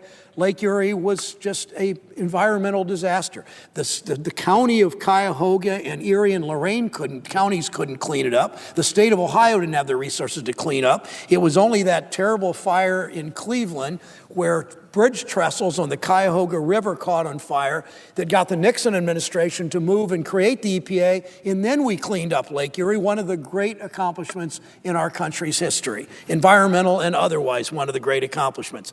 It was a Republican administration with a Democratic Congress back when good environmental policy was bipartisan, when Republicans as well as Democrats believed in being stewards of the earth and following a number of the teachings of the New Testament about being stewards of the earth.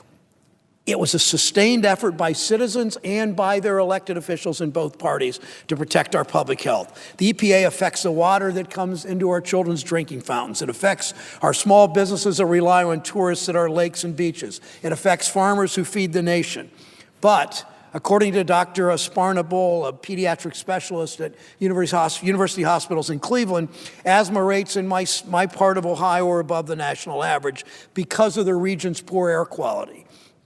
And climate change, Madam President, is not some distant problem. We tend to think about wildfires in the West or devastation faced by coastal communities like those affected by Hurricane Sandy. But the Midwest is affected too. In August 2014, a harmful algae bloom left 500,000 Ohioans in greater Toledo in northwest Ohio without safe drinking water for nearly 3 days. This is Lake Erie. This right here is the more or less the natural color of Lake Erie. This is the algae blooms, a stunning, beautiful picture if you don't know what it is. But when you see a boat cutting through these algae blooms and seeing what this meant, as the algae chokes Lake Erie. Now, Lake Erie right here is about 30 feet deep. Contrast that with Lake Superior, 600 feet deep, and you'll see why Lake Erie is more vulnerable. Lake Erie is 2% of the water in all the Great Lakes. Lake Erie has 50% of the fish of all the Great Lakes. The fish like shallower and warmer water, but they don't like these kinds of algae blooms and what they do to this community. Because the West, as I said, because it's the shallowest of the Great Lakes, and this is the shallowest part of this Great Lake, it's uniquely vulnerable to these harmful algae blooms. We know these blooms are caused by excess nutrients in our water. Untreated sewage, urban runoff from farm fields. This Maumee River basin going into the lake from the south, going into the lake just north of Toledo, it drains the largest 2 million acres, the largest basin of any tributary going into any of the Great Lakes. We know, on Wednesday I met with David Spangler, a charter boat captain on Lake Erie. We talked about how the Great Lakes region's seen a 37% increase in heavy rain events. We've seen that hotter summers make the blooms worse. We talked about protecting the lake as one of the great environmental challenges, not just for Ohio or even the industrial Midwest, but protecting Lake Erie and the Great Lakes, the greatest source of fresh water in the world by most measurements, how important that is. Dave's been fishing on this lake and in its tributaries for decades. He told me, he bragged about the improvements we've seen over the year, how water quality has improved, how walleye and yellow perch populations have rebounded, how he leads fishing expeditions out on the Great Lakes, out on Lake Erie. But you know what? Look what these algae blooms have done. You can just guess what it's done to his business. Nobody will go fishing in these kinds of waters. And if the algae bloom is there too long, lots of fish die in addition to that. We need an EPA administrator who understands that the contamination hurts everything from our children's health to our small businesses. He told me he doesn't think Scott Pruitt is the right person for this job. He believes that with Scott Pruitt at the helm of the EPA, we would likely lose the gains we've made in the lake. Particular concern of both Mr. Spangler and me is that Mr. Pruitt has said that mercury does not cause a threat to human health. I mean, really, mercury doesn't cause a threat to human health. If Mr. Pruitt doesn't believe that, I'd like him to explain to me why the Ohio EPA, the Ohio Department of Health, both with Republican administrators, have a statewide mercury advisory stating that women of childbearing age and children under 15 are advised to eat no more than one meal per week of fish from any Ohio water body. Think of that. Only one, shouldn't eat more than one meal a week of fish taken out of any of the Ohio aqua system. Limit the amount of fish eaten from our state's largest body. That means even though we've worked for decades to reduce mercury emissions, apparently Mr. Pruitt doesn't think mercury exposure is a threat to public health. Mr. Pruitt has solicited thousands of dollars of campaign contributions for himself, the Republican Attorneys General Association, all the Republican Attorneys General, and there are 36 or so of them.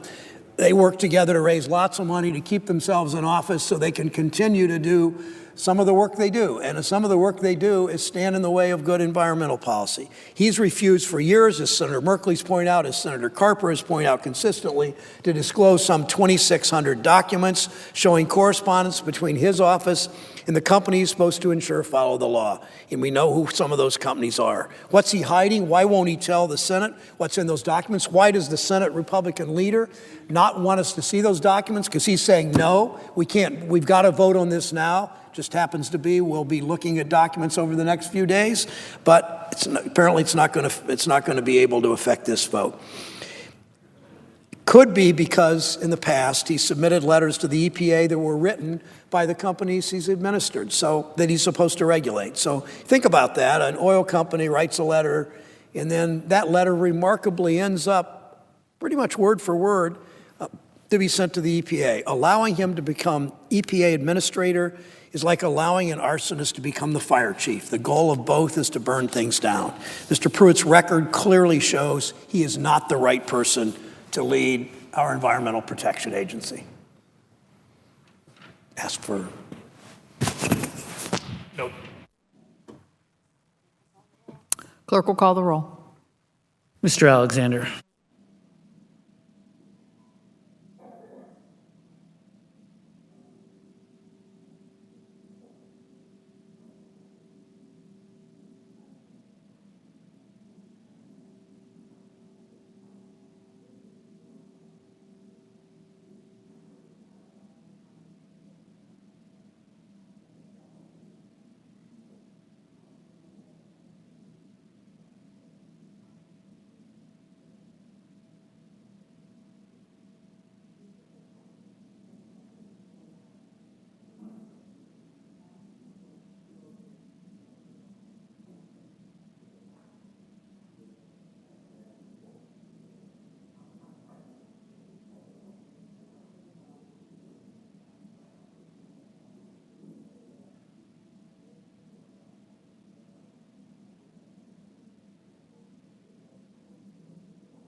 President, Senator from Kansas. I ask unanimous consent the quorum call be lifted.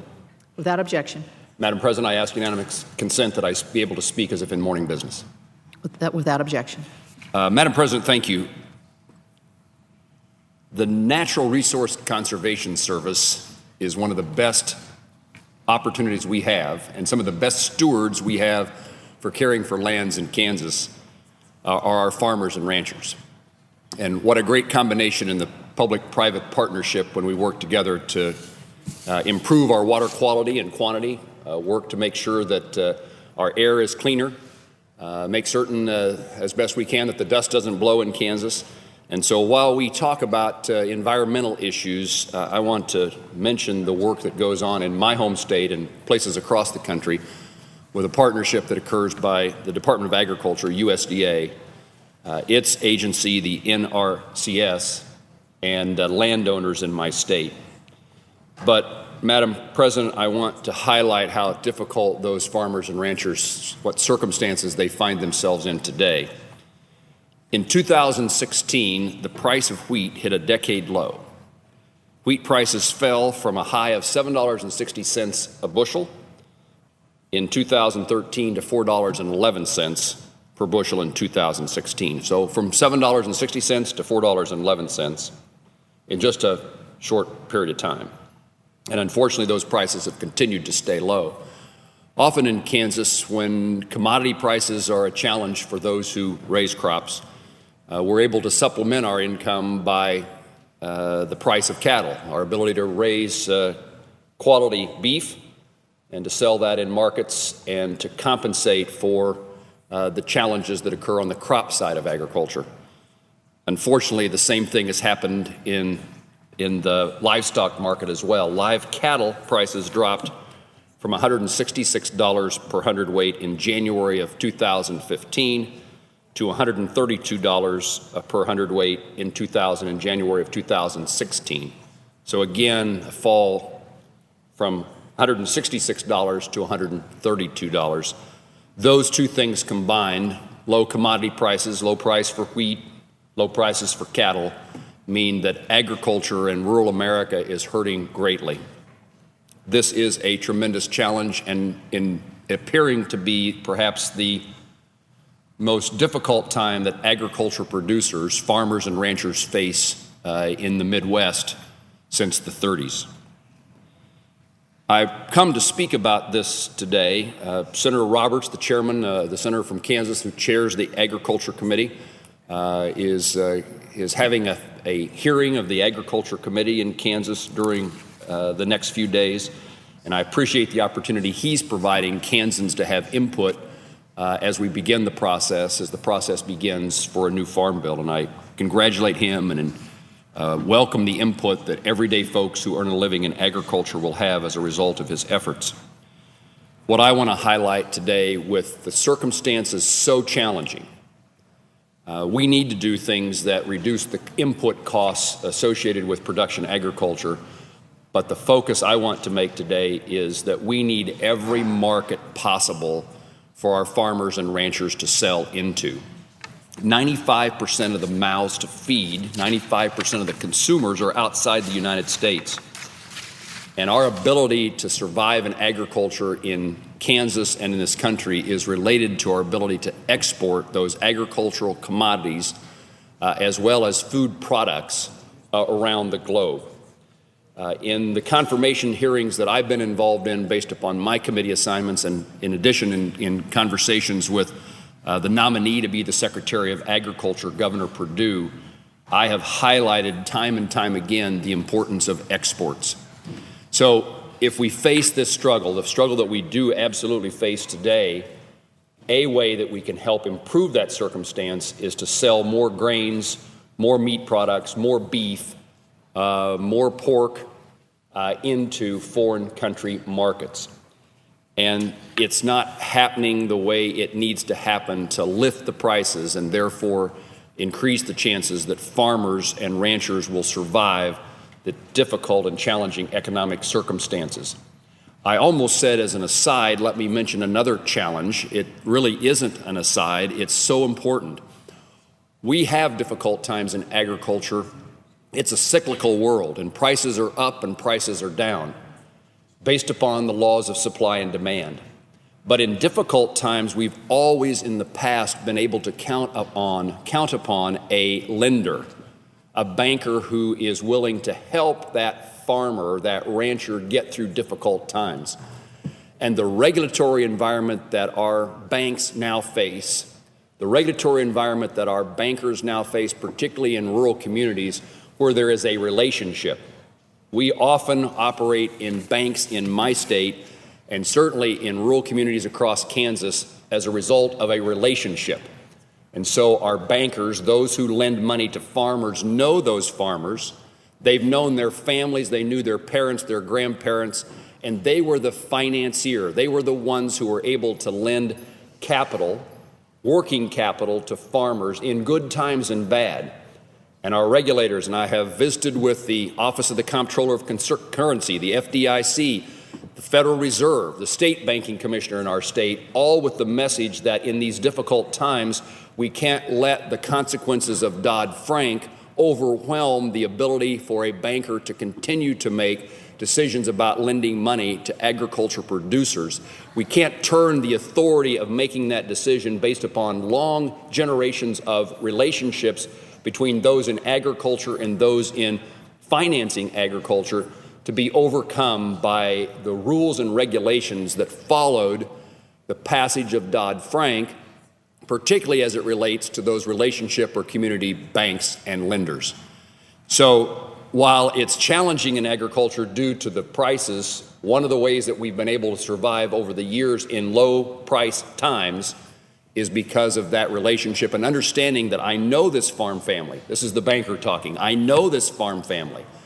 I've lent money to them for a long time. I've lent money to their father or their grandfather, to their mother and grandmother. And they have the integrity, the character, and the ability to repay. And if lending in rural America becomes nothing more than a computer program in which you punch in the numbers and character becomes something that's irrelevant, there's not a computer program to measure character. If we lose the opportunity for a relationship developed between a lender and a farmer, we lose the ability to make things work in difficult times. Those times are with us. The primary focus I wanted to make today is we need exports, and we need them now. And while there is a debate, always a debate, about the value of a particular trade agreement, and that debate is useful, we ought not ever lose sight that there is no real debate about the value of exports. And so we need to put in place the mechanisms that allow farmers and ranchers and others in my state to be able to export a product around the globe.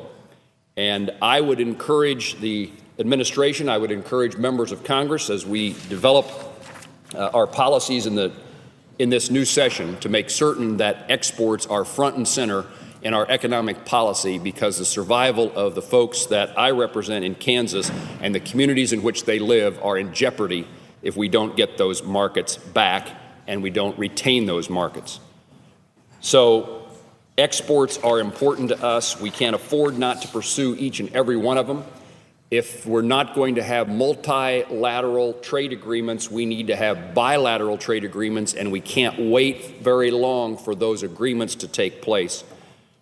Again, 95% of the consumers live outside the United States, and our ability in Kansas to have a bright future is determined by the ability to connect with those consumers outside the U.S.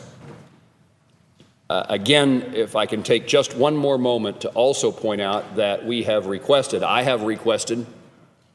USAID and the Department of Agriculture in our food and hunger programs around the globe to increase the role that wheat and other commodities play in feeding a hungry world. We want to sell commodities in the export market, but as we develop our programs to combat hunger, we can get something that is very noble and something very valuable, helping people around the globe be able to go to bed with a full stomach is a desirable and noble goal. And the utilization of an increasing amount of agricultural commodities grown in the United States in that effort would benefit farmers in our country as well. It's the proverbial win-win, noble accomplishment, helping people fight back food insecurity, at the same time creating an additional opportunity for the export of wheat, for example, which because of significant amounts of harvest is an abundant supply here in the United States.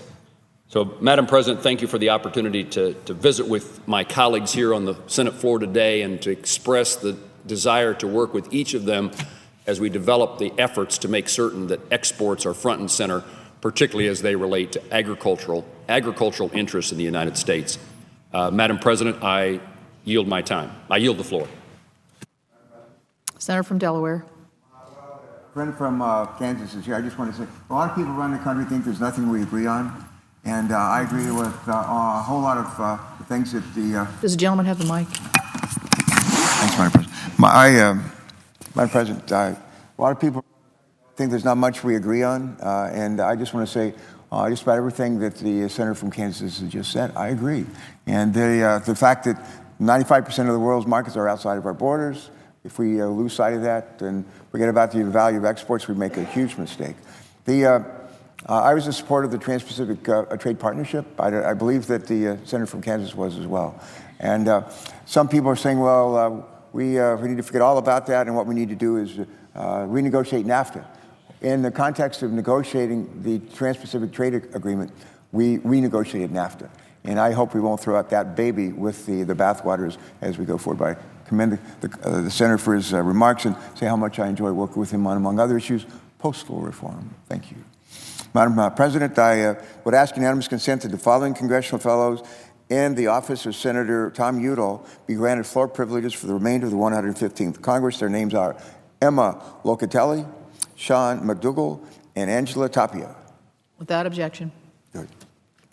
Madam President, as I mentioned earlier today, I think before you took the chair, I received a lot of letters, emails, phone calls, faxes from Delawareans concerning the nomination of Mr. Pruitt to lead the EPA. For the record, Madam President, as of today, my office received a total of 7 letters supporting Mr. Pruitt's nomination. 7. We received 1,880 letters opposing his nomination. Those are pretty remarkable numbers.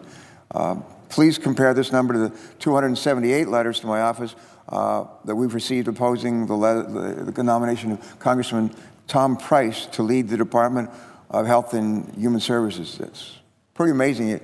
Republican nominee to lead the Department of Health and Human Services, 278 letters against. For Mr. Pruitt, 1,880 letters and emails against. I think Delawareans are clearly paying attention, and they are clearly concerned by the idea of Mr. Pruitt being charged with safeguarding our environment and our health. And Madam President, I want to take a moment and read a letter sent to me. I know we've gotten a lot of letters, I have, as I just said, but a letter sent to me just this week from a woman named Danielle in Delaware, and new mom, small business owner who lives in Wilmington with her infant son. And Danielle wrote to me because her concerns go beyond politics to our core values of giving our children the best life possible. Danielle writes as follows. She writes, Dear Senator Carper, I'm reaching out to you today as both a new mom and a small business owner, urging you to oppose Mr. Pruitt, Scott Pruitt's nomination as administrator of the U.S. Environmental Protection Agency. She goes on to say, as a business owner, I support a number of President Trump's cabinet nominations, and so do I, and many of his pro-business policies. But then she adds, there are very few policy decisions that touch every facet of our lives like environmental policy decisions do. Our environment affects our health, affects our economy, affects our everyday lives. The decisions we now make will affect Americans for generations to come. She goes on to say that my son is 5 months old. Like any parent, I can only hope I am able to advance my son's life by leaps and bounds as my parents did for me.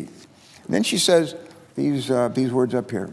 She says, however, I am extremely concerned that should Mr. Pruitt be chosen as the next administrator of the EPA, the decisions we make today will make it nearly impossible for me to leave my son a better environment than the one I brought him into. In short, she adds, we need an EPA administrator who will work to improve America is the best when it comes to environmental policy. Mr. Pruitt is not that person. So, Madam President, I share this letter today so that our colleagues know that my constituents, and indeed Americans across the country, do care deeply about the person who will lead the EPA, although they may support other nominees of President Trump. But those that are contacted us want to know that the individual leading the EPA is on their side, and that the first question that person will ask is, how will this affect the environment? And how will this protect the health of the least of these, like Danielle's 5-month-old son? I think clearly, Madam President, thousands upon thousands are afraid, they're fearful that Scott Pruitt doesn't care to ask those questions. And he will not be an advocate for the American people that the EPA is charged with protecting, and I share their concerns. I yield the floor. I reserve the balance of my time. Thank you.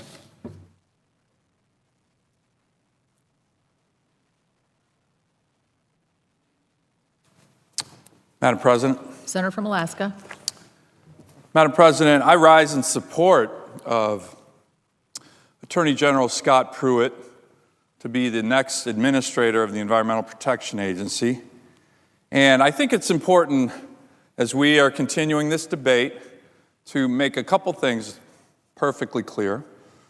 We all, like my good friend from Delaware, who's been leading the debate, we all believe in clean water, clean air, how important that is to all Americans. Certainly important to my state, which has some of the cleanest water, cleanest air, most pristine environment in the world. So certainly I don't think any of us debate that. We all agree on properly disposing of waste, cleaning up contaminated sites. And just this past year, Congress passed very dramatic legislation, very important, bipartisan, by the way, out of the Environment and Public Works Committee, the Toxic Substance Control Act, TSCA, which does that. And I think most of us agree that the EPA has an important role in ensuring we have clean water within the authority granted to that agency by Congress. So, I think the vast majority of this body agree with that. But as I've been listening to my colleagues on the other side of the aisle and their criticism of Attorney General Scott Pruitt, you know, one of the things, Madam President, that's not come up over the past 24 hours in this debate, as a matter of fact, on the EPW committee on which I sit for the past 2 years, I don't think I've heard my colleagues on the other side of the aisle ever talk about this issue. And it's a really important issue for the country. It's the rule of law. It's the rule of law and the U.S. Constitution. And we've been debating Scott Pruitt's nomination for a while now, but not one of my colleagues has uttered that phrase. Not one. Even though many of my colleagues are lawyers and former law professors and former attorneys general themselves. So why is this important? Why is this important? To have a debate on the rule of law when we're looking at Scott Pruitt's nomination. Well, I think it's incredibly important. Because if you look at the EPA's actions and activities and focus over the last 8 years, it has not been an agency that's focused on the rule of law. In many ways, it's been a lawless agency, a rogue agency. And so when we're having this debate, we need to put the debate of Scott Pruitt's nomination and confirmation in the context of what's happened over the last 8 years. We've had an agency in the EPA that doesn't listen to states, even though it's required to by federal law, that ignores the rule of law, as evidenced by numerous federal court decisions rebuking it, and that believes it has the power to regulate every nook and cranny of American life, every economic activity of Americans. That's literally what we have right now with regard to our current EPA. Now, this is not just one senator making this claim. It has become the conventional wisdom and the common narrative with regard to this EPA in the last 8 years by a variety of federal courts and law professors throughout the country. So, Madam President, let me provide a few examples. A number of my colleagues have talked about the waters of the U.S. rule, WOTUS, and how this aggressive, far-reaching rule claims authority, the EPA claims authority, to regulate literally puddles and irrigation ditches throughout the country. An enormous power grab. So a number of us were concerned about this. In hearings and in letters, I asked the previous EPA administrator, Gina McCarthy, where she got the legal authority to do this. It's a pretty big deal. Took months to get an answer. And states, under the law, are supposed to be consulted on this issue. States like my state, the great state of Alaska, they weren't consulted. They were ignored. So what happened? What happened? 32 states, bipartisan by the way, including Alaska, sued the EPA over this law, over this regulation, the waters of the U.S. Now, Madam President, this is a critical point. Cooperative federalism, that's another term I've heard very little of in this debate, is the bedrock of environmental laws like the Clean Water Act and the Clean Air Act. The principle establishes that the states and the EPA are partners. Indeed, under these federal laws, the states are the primary protector and implementer of our environmental protection laws. That's in the law. That's in the federal law. But for the past 8 years, the EPA has consistently ignored this on major rules. The most dramatic is right here. The waters of the U.S., 32 states sued to stop the EPA on this regulation. And what happened in the lawsuit? The Sixth Circuit Court of Appeals put a stay on the entire rule, expressing serious doubts about its legality. So that's one instance on a big deal. Let's look at another one, the so-called Clean Power Plan. And I know the presiding officer has talked about this and how it's very concerning for her state of West Virginia. And whatever your views are on climate change and the appropriate response, there should be no debate in this body that we have to address this issue in a way that is consistent with the U.S. Constitution and rule of law. No debate. But again, I never hear anyone talk about the rule of law on the other side. So this rule is promulgated, and once again, the EPA, in the promulgation of this rule, took actions that courts and commentators across the political spectrum viewed as likely another illegal rule by the EPA. So like the waters of the U.S. rule, numerous states and others sued to stop the Clean Power Plan rule, which the EPA claimed somehow they had the authority to regulate almost the entire U.S. energy sector. Look at the rule. That's what they're claiming, that Congress somehow gave them that power. Now, in a previous Supreme Court case called Utility Air Regulators, which was a lawsuit against the EPA, And at the time, I was serving as Attorney General for the state of Alaska and was one of the AGs who initiated this suit. The EPA lost that one in the Supreme Court. And Justice Scalia, in writing the majority opinion, stated, quote, when an agency, the EPA, claims to discover in a long extant statute an unheralded power to regulate a significant portion of the American economy, we typically greet its announcement with a measure of skepticism. We expect Congress to speak clearly if it wishes to assign an agency's decisions of vast economic and political significance. In other words, EPA, you didn't have the power to regulate a huge swath of the American economy, so the Supreme Court struck that down. Utility air regulators versus EPA. So it wasn't surprising that with regard to the Clean Power Plan regulation, the Supreme Court of the United States put a stay on that rule. The Supreme Court of the United States put a stay on that rule before any other court, any other lower court, a district court, a court of appeals, had heard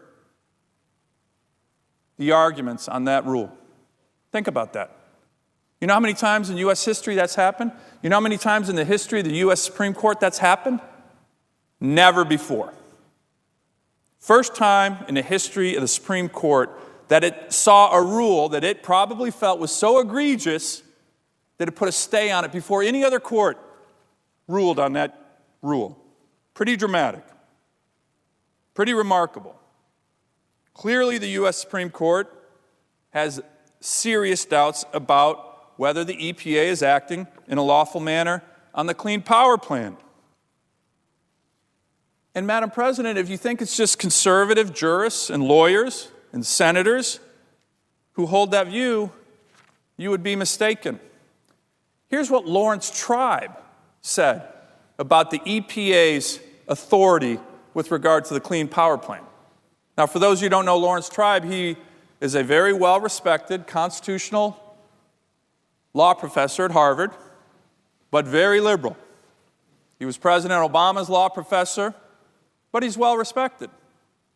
Here's what he said about the EPA's authority on this very important regulation.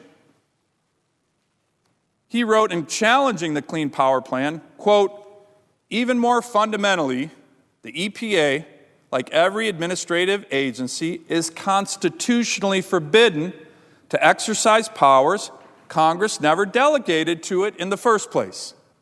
The brute fact is that the Obama administration failed to get climate legislation through Congress, yet the EPA is acting as though it has the legislative authority anyway to re-engineer the nation's electrical generating system and power grid.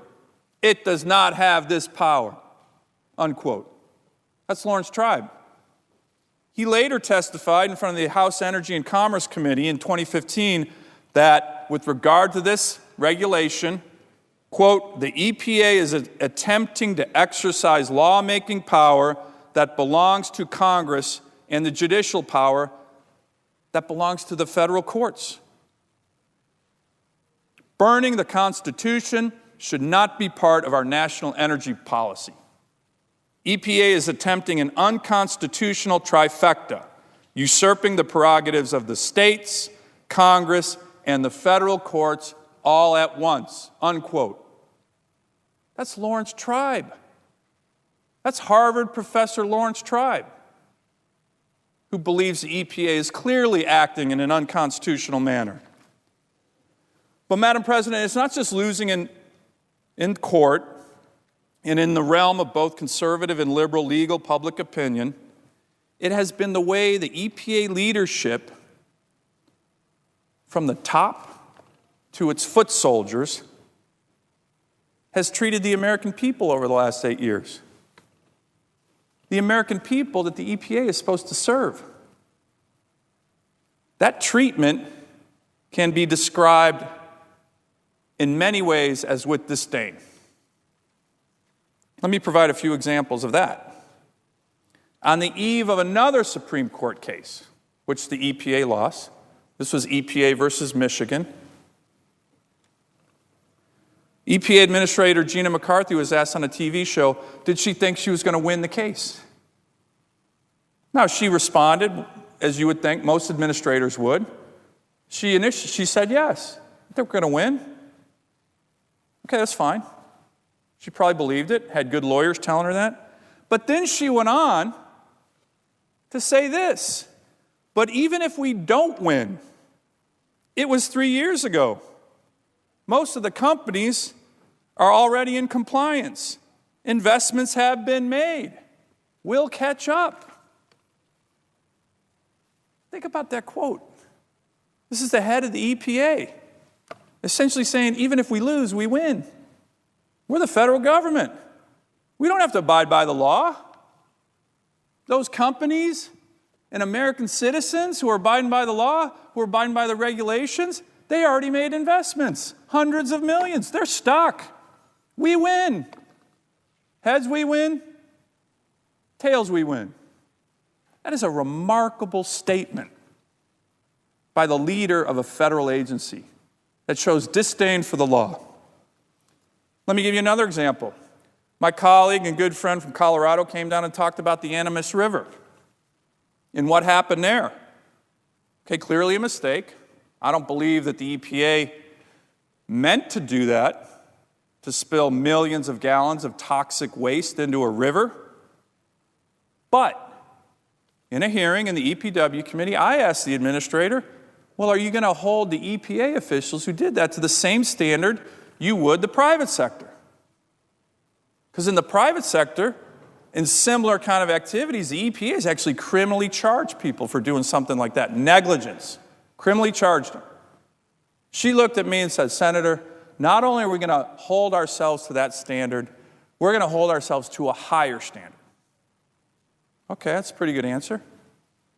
So what's happened on the Animas River with the EPA holding themselves to a higher standard? Remember, they put people in jail for doing this. Was anyone held responsible? Was anyone criminally charged? Anyone go to jail? Of course not. Nothing happened. And in my state, Madam President, the EPA's disdain for my constituents has manifested itself in a couple of remarkable ways. First, we had the former administrator, Gina McCarthy in Alaska, visiting after she came into office. And there was a big Wall Street Journal article on her visit, talked about it. And when she was given some gifts by Alaskans, my constituents, the people she serves, when she was given gifts from my constituents on her visit to my state, she was later asked by a reporter what she did with them according to the government ethics rules. Here's a quote from that story, Wall Street Journal. Gina McCarthy had been surprised by the government ethics bureaucracy and its gift guidelines, remarking how officials chased her down for a dinky North Pole, that's a community in Alaska, pin that someone gave her at an event as a gift. Quote, I threw the effing thing away, she stated. And with regard to another gift she got, a jar of moose meat, from a young girl at a hearing in Alaska, she said, quote, that gift could have gagged a maggot. She's a leader of an agency, serving the people, and yet she's doing it in a way that's clearly disrespectful. Let me talk about another incident in Alaska. In a place called Chicken, Alaska, where we have placer miners out mining. Small mining operations, family businesses, mining for gold. The EPA thought there was going to be some Clean Water Act violations, which they never found. So what they do? They didn't talk to the local community. They did a raid. Body armor, assault weapons. My constituents, a raid, a military assault to find clean water violations, which they never found, and they never apologized for the raid. Now, Madam President, you might ask, what does all this have to do with the nomination of Attorney General Pruitt? My answer is everything. Everything. He understands that the EPA needs a serious course correction, that it must get back to listening to the states and following the rule of law, and most importantly, regaining the trust of the American people, which has been lost over the last 8 years due to some of the actions I just described. The American people see this. They see statements like this, and they know that this has been an agency that has not been acting in their interest and not been acting according to the law. Not only does Attorney General Pruitt understand this, he emphasized this during his confirmation hearing, 6 hours long, which I sat through the entire thing. So let me conclude by reading a few excerpts of his opening statement. And the American people need to hear this, because this is what Attorney General Pruitt's going to do when he leads the EPA. He said his priorities were, first, under our Constitution, the role the EPA plays in protecting the environment is defined by statute, just as statutes limit every federal agency. Members of this body, the Senate, and the House of Representatives have worked tirelessly over decades to set the balance in environmental policies through laws that have been passed. The EPA's role is to administer those laws faithfully. As Attorney General of Oklahoma, he stated, I saw examples where the agency became dissatisfied with the tools Congress has given it to address certain issues and bootstrapped its own powers and tools through rulemaking. This, unfortunately, has only resulted in protracted litigation where the courts suspended most of these rules after years of delay. In the meantime, we lost the opportunity for true environmental protection as a nation. This approach is not right. So getting back to the rule of law, that's number one for Attorney General Pruitt. Second, he said, cooperative federalism must be respected and applied by the EPA with regard to our environmental laws.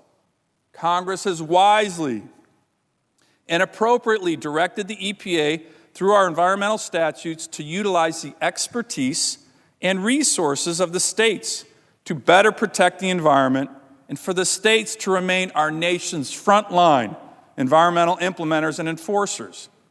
If we truly want to advance and achieve cleaner air and water, the states must be partners, not mere passive instruments of federal will.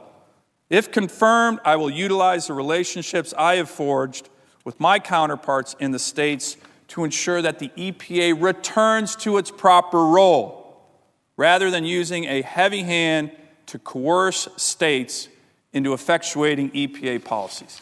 Cooperative federalism, that's in the law, and he wants to uphold it. Third and finally, he said, it is critical to me that the EPA also truly listen to the diverse views of the American people and learn from them. If confirmed as administrator, I am committed to ensuring EPA's decisions are conducted through an open process that take into account the full range of views of the American people, including the economic consequences of any regulation. Environmental regulations do not occur in a vacuum, he stated. We can simultaneously pursue the mutual goals of environmental protection and economic growth. But that can only happen if the EPA listens to the views of all interested stakeholders, including the states, so that it can determine how to realize its mission while considering the pragmatic impacts its decisions has on jobs, communities, and most importantly, families. Finally, Madam President, in his closing of his opening statement, Attorney General Pruitt said this: my time as Attorney General of Oklahoma afforded me the opportunity to travel my state, meeting farmers, ranchers, landowners, and small business owners of all sorts. These are good people, hard-working Americans who want to do the right thing by the environment. They want the air that their children breathe and the waters in which they swim to be clean. They want to follow the law. But recently, they have felt hopeless, subject to a never-ending torrent of new regulations that only a lawyer can understand. They fear the EPA, and that just shouldn't be the case. If confirmed, I will work tirelessly to ensure that the EPA acts lawfully, sensibly, and with those hard-working Americans ever in mind, unquote. That's how he ended his testimony. Madam President, Scott Pruitt is the right person to lead the EPA. We've gotten to the point, as he noted in his testimony, where millions of Americans, including some of my constituents, in Chicken, Alaska certainly, have come to fear their own federal government, especially when it acts in a lawless fashion. He is exactly the right person with the right qualifications and the right emphasis to fix this problem, and I encourage all of my colleagues to support the confirmation vote we are going to make on him in a few hours. I yield the floor. Madam President. Senator from Hawaii. Madam President, no one wants to live on a dirty planet. Before we created the Environmental Protection Agency, the EPA, nearly 50 years ago, rivers actually caught fire from pollution. Smog covered our cities, and power plants spewed arsenic and mercury into the sky with impunity. In the years since, the EPA has been at the vanguard of the effort to protect the air we breathe and the water we drink. This work is not easy, and the person who leads the EPA has a tough job. It requires toughness and fortitude to fight back against polluters and special interests. But in all the years the EPA has been around, we would be hard-pressed to find someone more hostile to the agency's fundamental mission or is less suited to leading it than Scott Pruitt is. As Oklahoma's Attorney General, Mr. Pruitt organized, led, or participated in virtually every challenge to the EPA's work during his time in office. His lawsuits have, among other things, sought to prevent the EPA from enforcing rules that keep our water safe, protect our air from harmful pollutants like mercury and arsenic, and limit the carbon pollution that causes climate change. These lawsuits beg the question, does Scott Pruitt believe the EPA should even exist? In the weeks and months since he was nominated, Mr. Pruitt has gone out of his way to try and smooth over his record and say what he thinks we want to hear. But we can't fall for it. Instead of listening to what he's saying now, let's examine more closely what he's done as Oklahoma's Attorney General. His record is troubling.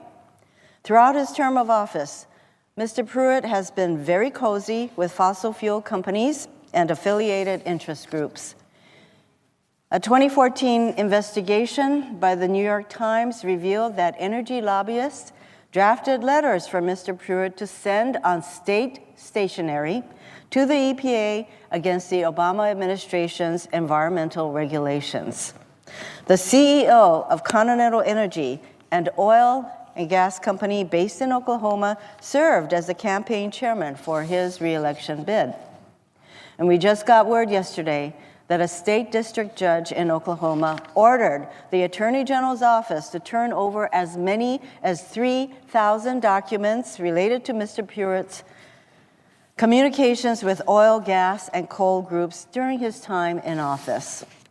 Unfortunately, we won't get a chance to see what these documents reveal before voting on his confirmation. Based on his record and associations, however, I think we can make an educated guess that these documents will reveal the extent of Mr. Pruitt's ties to fossil fuel interests. and we have no reason to believe he will renounce these connections if confirmed to serve as EPA administrator. He also fought relentlessly against the EPA's efforts to establish basic limits on smog, arsenic, mercury, and other dangerous air pollutants. Mr. Pruitt, for example, sued the EPA not once, but twice to overturn the mercury and air toxic standards. These standards would prevent 40,000 pounds of mercury emissions every year and would help keep our food supply safe from contamination. Mr. Pruitt has also repeatedly questioned whether climate change is real. In an op-ed in the Washington Times, Mr. Pruitt refused to accept settled science that humans contribute to climate change.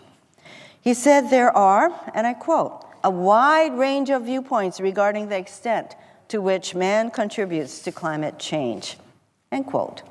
In National Review, Mr. Pruitt said, I quote, scientists continue to disagree about the degree and extent of global warming, end quote. The fact is, 97% of scientists agree that climate change is real and that human beings contribute to it. I hardly think 97% of scientists agreeing constitutes a wide range of viewpoints on climate change and man's responsibility for it. From his perch at Oklahoma's Attorney General, Mr. Pruitt sued to prevent President Obama's Clean Power Plan to cut carbon emissions from taking effect. He argued that the federal government doesn't have the authority to regulate carbon emissions. This is wrong. The Supreme Court ruled twice, first in Massachusetts v. EPA in 2007, and again in Utility Air Regulatory Group v. EPA in 2014, that the EPA has the authority to regulate carbon emissions as pollution under the Clean Air Act. If confirmed, Mr. Pruitt has promised to kill the Clean Power Plan and undo much of the positive work President Obama did to address climate change. Mr. Pruitt also has a track record of undermining enforcement of environmental laws and regulations.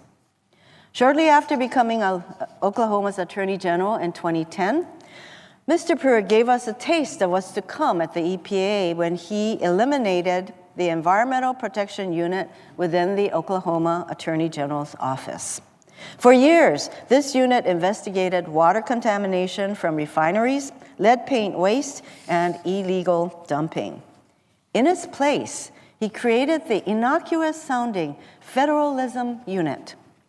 Unlike the unit he eliminated, whose mission was to protect the health and safety of Oklahomans, the Federalism Unit's job is to handle all of Mr. Pruitt's legal challenges against the EPA. Over the past 3 years, Mr. Pruitt has increased the budget of the Federalism Unit by over 700%, and the taxpayers of Oklahoma get to foot that bill. Mr. Pruitt's record paints a clear picture. His priorities directly conflict with the EPA's mission to protect public health and the environment. He is much more concerned about protecting corporate interests than keeping our communities healthy and safe from pollution. Over the past few months, I have heard from thousands of my constituents who have urged me to oppose Mr. Pruitt's nomination. I would like to read 2 of the letters I've received. Georgia is a PhD student at the University of Hawaii. She wrote, quote, I strongly oppose Scott Pruitt's confirmation as EPA administrator. Mr. Pruitt is a climate change denier who has actively worked against the mission of the agency. As a PhD student in science, I know we need an EPA administrator that respects science and supports clean air, clean water, and a healthy environment. Pruitt is the wrong choice for our nation and must be rejected, end quote. Keiko from Kaneohe also wrote to explain what this fight means to her. Quote, this is not a bipartisan issue, but it is as much an American issue as it is a Hawaiian issue, a human issue, and an issue of all inhabitants of Papa, Mother Earth. I ask that you continue to be vigilant and onipa'a in the face of climate change deniers. Mahalo for looking out for everyone living today and going to be born tomorrow, end quote. We've come too far over the past 8 years to let someone like Scott Pruitt destroy the progress we've made. I urge my colleagues to oppose this nomination. I yield the floor.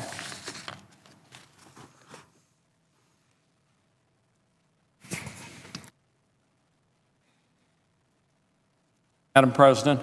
Senator from New Mexico. Thank you very much for the recognition, Madam President. And I also rise today to oppose the nomination of Scott Pruitt to be Administrator of the Environmental Protection Agency. I believe the President should be able to assemble his or her own team, and I understand that elections have consequences, and that a President should be able to put forth his or her policy agenda. I voted on this floor many times in support of nominees with whom I have policy differences, but they have been qualified, experienced in their field, who believe in the fundamental mission of the agency they are tasked to lead. That is not the case with Attorney General Pruitt. Mr. Pruitt has extreme environmental policy views, and he has zero experience running an environmental protection agency. In fact, he does not believe in the fundamental mission of the EPA. Attorney General Pruitt made his name opposing EPA rules that protect human health and the environment, fighting against clean air and clean water, disregarding the science behind the EPA's protections for human health and the environment, on behalf of for-profit special interests, not the public interest. He has brought 19 suits against the EPA. 8 are currently pending in the courts, and if confirmed, he won't recuse himself from all the pending cases. As a lawyer, and especially as your state's top lawyer, you shouldn't change sides in litigation. It's just not right. There may be an ethics violation here. I've never heard of a lawyer representing both sides of a case. Let's look at just a few examples from his litigation record, starting with his opposition to clean air. Mr. Pruitt is leading litigation against the EPA's ozone or smog rule. In 2015, the EPA revised its ambient air standard for ground-level ozone. The EPA was long overdue in revising its ozone standards to protect public health. It even had to be sued by states and environmental organizations to make sure the standards adequately protected human health. High concentrations of ozone are bad for public health. Children, older adults, and people with lung diseases, such as asthma, are especially vulnerable. The EPA set a standard of 70 parts per billion. This standard is based on the best science, which included thousands of studies analyzing the effect of ozone on public health. In addition, the EPA built in flexibility for states that would have trouble meeting the standard. But the Oklahoma Attorney General currently leads a 4-state charge to do away with the rule. Mr. Pruitt thinks it's okay for power plants to emit unhealthy levels of mercury and other toxins into the air. In 2011, the EPA passed the mercury and air toxics standards. The rule limits emissions from power plants of mercury, arsenic, and other metals. Like the ozone standard, this rule was long overdue, and the EPA was forced by the courts to develop the standards. The science is well established that these toxins are a serious public health threat. Fortunately, there are proven and available technologies to limit the emissions. Scott Pruitt fought the mercury and air toxic standards. He's still litigating in court against the standards, even though the vast majority of power plants in the nation are currently in compliance with the standards. Just to show you how serious this is, in my home state of New Mexico, pregnant women and children can only eat a very small amount of fish from the streams in New Mexico. Our streams are polluted with mercury. The levels are so high, vulnerable populations are advised to severely limit their consumption. Scott Pruitt wants to continue this pollution of our streams. Mr. Pruitt testified in his hearing before EPW, he saw a role for the EPA to address pollution that crosses state boundaries, but his litigation history does not support that testimony. As Oklahoma Attorney General, he fought the EPA's cross-state air pollution rule, a rule designed to reduce power plant emissions that cross state lines and cause smog and soot pollution and health problems in downwind states. Especially the cross-state air pollution rule reduces sulfur dioxide, or SO2, and oxides of nitrogen, or NOx, emissions. NOx emissions contribute to fine particle and soot pollution and to ground-level ozone formation, otherwise known as smog. Even though this pollution affects the air and health of downwind states, Mr. Pruitt sided with the power plants. Air pollution is not the only problem that crosses state lines. River and stream pollution does not stop at state boundaries either. The EPA and the U.S. Army passed the Clean Water Rule in 2015. The rule clarified a dizzying set of Supreme Court cases defining protected waters. The EPA and the Army used the best science, reviewing more than 1,200 peer-reviewed published scientific studies to define protected waters. New Mexico is an arid state. We have very little surface water. We need to protect all of our surface water for domestic, agricultural, and industrial and recreational uses. And by the way, the EPA and the Army's definition of surface waters is no broader than my own state's definition of surface waters. And New Mexico's definition is appropriate and reasonable to protect our precious surface water. The Attorney General of Oklahoma is fighting the Clean Water Rule too, even though it protects against cross-state pollution. One more example, Madam President, the Clean Power Plan. The Clean Power Plan is our country's best effort to address climate change. We know that climate change is happening. We know that climate change is primarily caused by humans. We know that power plants are a major contributor. We know that we need to take action and that we need to take action fast to protect our planet. The Clean Power Plan significantly reduces carbon dioxide emissions from existing, modified, and future power plants. The Clean Power Plan was developed based on the best science. It was developed based on a tremendous amount of input from states, industry, environmentalists, and others. It provides states with a lot of flexibility how to comply. Mr. Pruitt, true to form, is litigating against the Clean Power Plan. Mr. Pruitt apparently does not understand the science of climate change.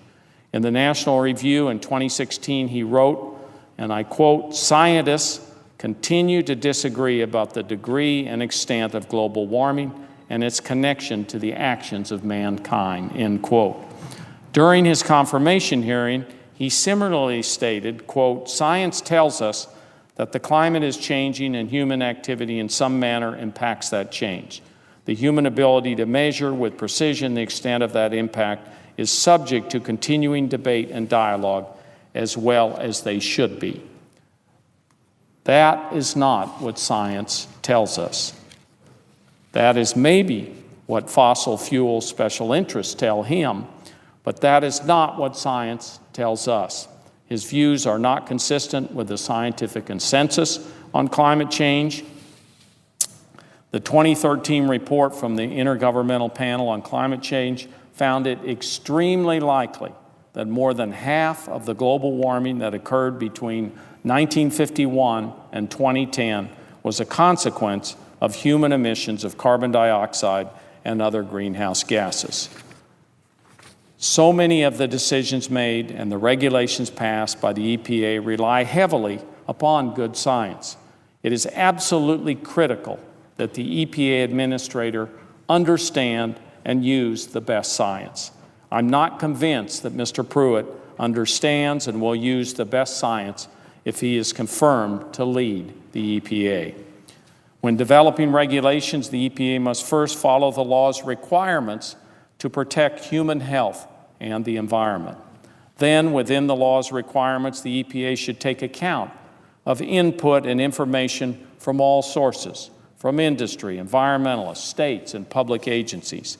I am not convinced that Mr. Pruitt will follow the law's requirements to protect public health and the environment, and I'm not convinced that he will take account the input of all stakeholders.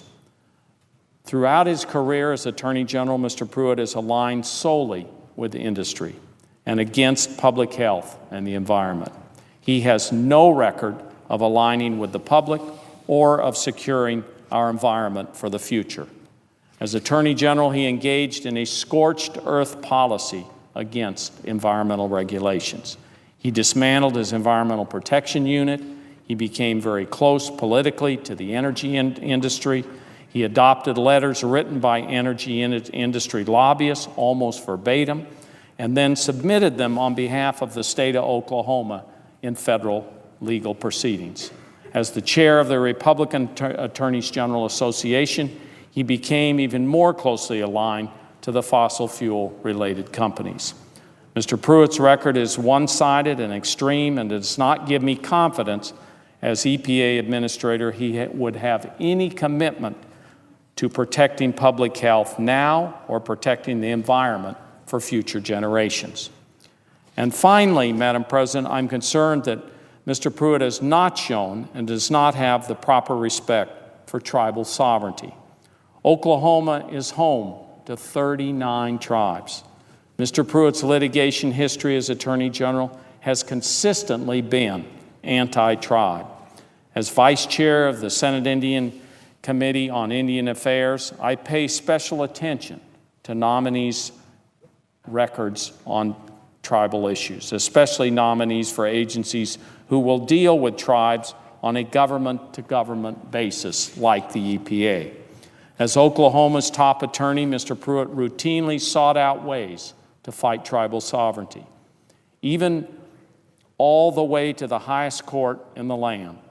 In a case called Indollar General Corp. Versus Mississippi Band of Choctaw Indians, Mr. Pruitt filed an amicus brief in support of a corporation that refused to submit to tribal jurisdiction. Mr. Pruitt's side lost. This case is a prime example of Mr. Pruitt's misguided views of tribes and their inherent sovereignty. Indian country needs an EPA administrator who respects tribal sovereignty. I'm not convinced that Mr. Pruitt does. And just recently, we had in town the National Congress of American Indians. They submitted a letter for the record on January 18th. I would ask consent to put that letter from the National Congress of American Indians in the record. Without objection. Thank you, Madam President. And I would like to just read a couple of paragraphs from that. On behalf of the National Congress of American Indians, the oldest, largest, and most representative American Indian and Alaska Native organization serving the broad interests of tribal governments and communities, and this is from the President, I'm writing to express our deep concern with the nomination of Oklahoma Attorney General Scott Pruitt to be the administrator of the Environmental Protection Agency based on his history of fighting environmental regulations and the new administration's statements denying the existence of climate change. The continuing impacts of climate change are a major concern of tribal nations, and before this committee votes to move forward with Attorney General Pruitt's nomination to lead the EPA, it must thoroughly consider the potential impacts of his nomination and what impact that will have on climate change, the protection of natural resources, and the protection of tribal trust and treaty rights. American Indians and Alaska Natives are disproportionately impacted by climate change due to our geographic areas and direct connection and reliance on the surrounding environment. It is threatening to destroy our lands, our waters, our natural resources, which will impact our tradition and customary ways of life that have been sustained for thousands of years. We are at a critical moment in combating the increasing climate change effects from human-made sources. Indian country, the United States, and the world cannot afford to take a back seat in fighting climate change. Now, in conclusion, Madam President, my concerns about Mr. Pruitt's record on environmental policy aren't just because we disagree on policy. Mr. Pruitt has made his reputation litigating fiercely against the EPA's most important regulations to protect public health and the environment, clean air, clean water, toxics on the land, you name it. Regulations that comply with federal environmental laws that are based on good science. They have taken years to prepare and that have taken fair account of all stakeholders' input. I cannot support a nominee to lead this agency whose record is so hostile to the environment. For all these reasons, Madam President, I must vote no on Mr. Pruitt's nomination to be EPA Administrator. And just finally, we have today the court ordering Mr. Pruitt to release a large number of records that are relevant to this particular nomination. He refused to release them. The administration in vetting him did a very poor job. As you know, they don't vet anybody. They throw it up here, and we have to do the vetting. And that's our job, to do the vetting. Well, this is a critical part of the record, a vast number of emails that should be looked at. And so many of us believe we should have the time to look at these emails, deliberate about them, maybe even ask some written questions to Mr. Pruitt on them. But this nomination is being rammed through. In a couple of hours, we're going to have a vote. But luckily, Senator Merkley is going to urge that we vote to delay this so that we can have a chance to look at those emails, and so that all of us, all 100 senators, have the opportunity of having a full, complete record on Mr. Pruitt. And with that, I would yield the floor, Madam President.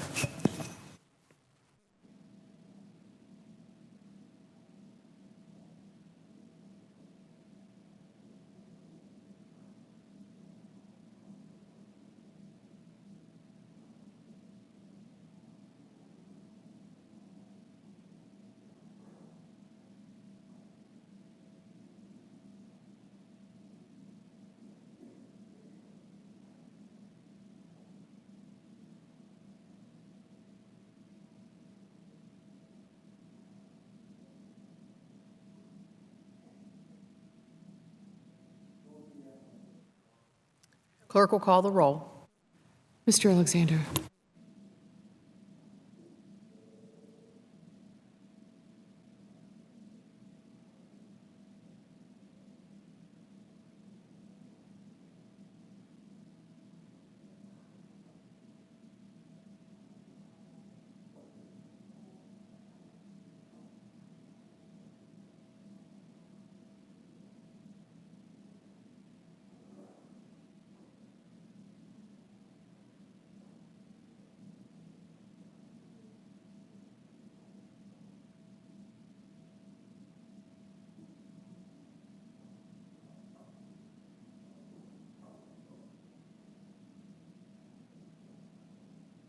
President. Senator from Utah. Madam President, I rise today to speak. We're in a quorum. Oh, I'm sorry. I ask unanimous consent the quorum call be dispensed with. Without objection. Madam President, I rise today to speak in support of the nomination of Attorney General Scott Pruitt for Administrator of the Environmental Protection Agency. Attorney General Pruitt has a distinguished record of public service, having served for 8 years in the Oklahoma State Senate before being sworn in as the Attorney General of Oklahoma in 2010. 24 state attorneys general wrote to the Senate Committee on Environment and Public Works supporting Mr. Pruitt's nomination. He has been endorsed by a wide variety of organizations representing a broad swath of American culture and industry, including the U.S. Chamber of Commerce, the National Association of Home Builders, the American Farm Bureau Federation, the National Cattlemen's Beef Association. The Western Energy Alliance and the Western Growers Association, just to name a few.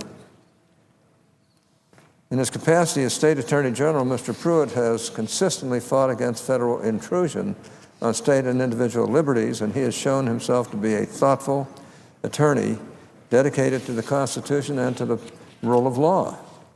The next administrator, the EPA, must respect the limits of federal power.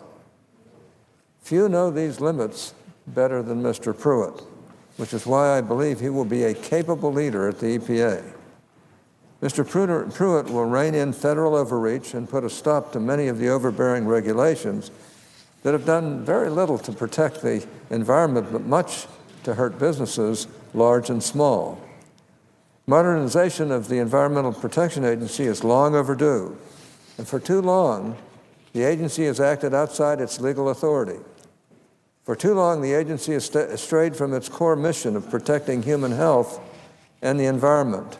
For too long, it has imposed draconian regulations that cause undue harm to America's small businesses and rural communities. I've long held that the EPA can fulfill its vitally important mission of protecting the environment without causing unnecessary harm to the economy. But to achieve this objective will require a massive culture change at the agency, a culture change that only Mr. Pruitt can bring about and bring. Mr. Pruitt wants an EPA that is both pro-environment and pro-growth. What's wrong with that? It's long overdue. He understands that protecting our lands and helping our businesses succeed is not a zero-sum game. With Mr. Pruitt at the helm, I'm confident he will bring much-needed change to the EPA and restore the public's trust in the agency. Once confirmed, I am eager to work with Mr. Pruitt to discuss how we can best protect our air and our water and how we can best modernize the EPA. It's amazing to me, some of the greatest leaders in the bureaucracy over the years have been people who have worked in the fields that really constitute what we're talking about here today. And they've surprised people by making sure that both sides are really taken care of and that the laws are faithfully executed and that some of the partisanship and biased approaches towards the environment are overcome. Mr. Pruitt is capable of doing that. He's a brilliant man with a brilliant record, supported by an awful lot of attorneys general in this country, and a person who, literally given a chance, might be able to help turn around some of the things that are just plain wrong at the EPA. So, Madam President, I yield the floor. Madam President. Senator from Illinois.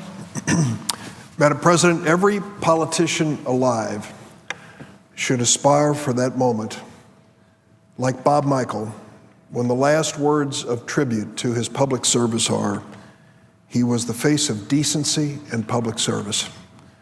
This morning, Bob Michael, who served as leader of the U.S. House of Representatives for the Republican Party, passed away at age 93.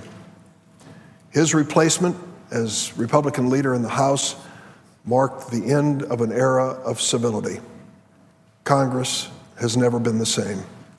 But his life as the son of an immigrant, as a decorated veteran of World War II, as a person who was first a staffer, then elected to Congress, and rose to leadership, is a testament to his talent and his commitment to America. I've known Bob Michael for 35 years. We had adjoining congressional districts downstate. When I was elected in 1982 in the Reagan off-year election, it was a tough year for Republicans. Bob Michael barely survived. Attorney Doug Stevens of Peoria had about 48%, and Bob had 52. Lane Evans of the Quad Cities was elected to Congress, and I was as well. And so for 14 years, we were neighboring congressmen. Bob Michael came in and campaigned for my opponents. I went in his district to campaign for his opponents. You would think that would have created a negative relationship, but it didn't. Despite that, despite our differences on political issues, we were always friends and we were always respectful. You couldn't help but be a friend of Bob Michaels. What an amazing personality, a smile that would light up a room, and a man who was determined to fight like crazy day in and day out for the things he believed in on the floor of the U.S. House, and then, after adjournment, join with Tip O'Neill for dinner, a dinner that usually ended up with a lot of people singing songs over a few drinks and great memories.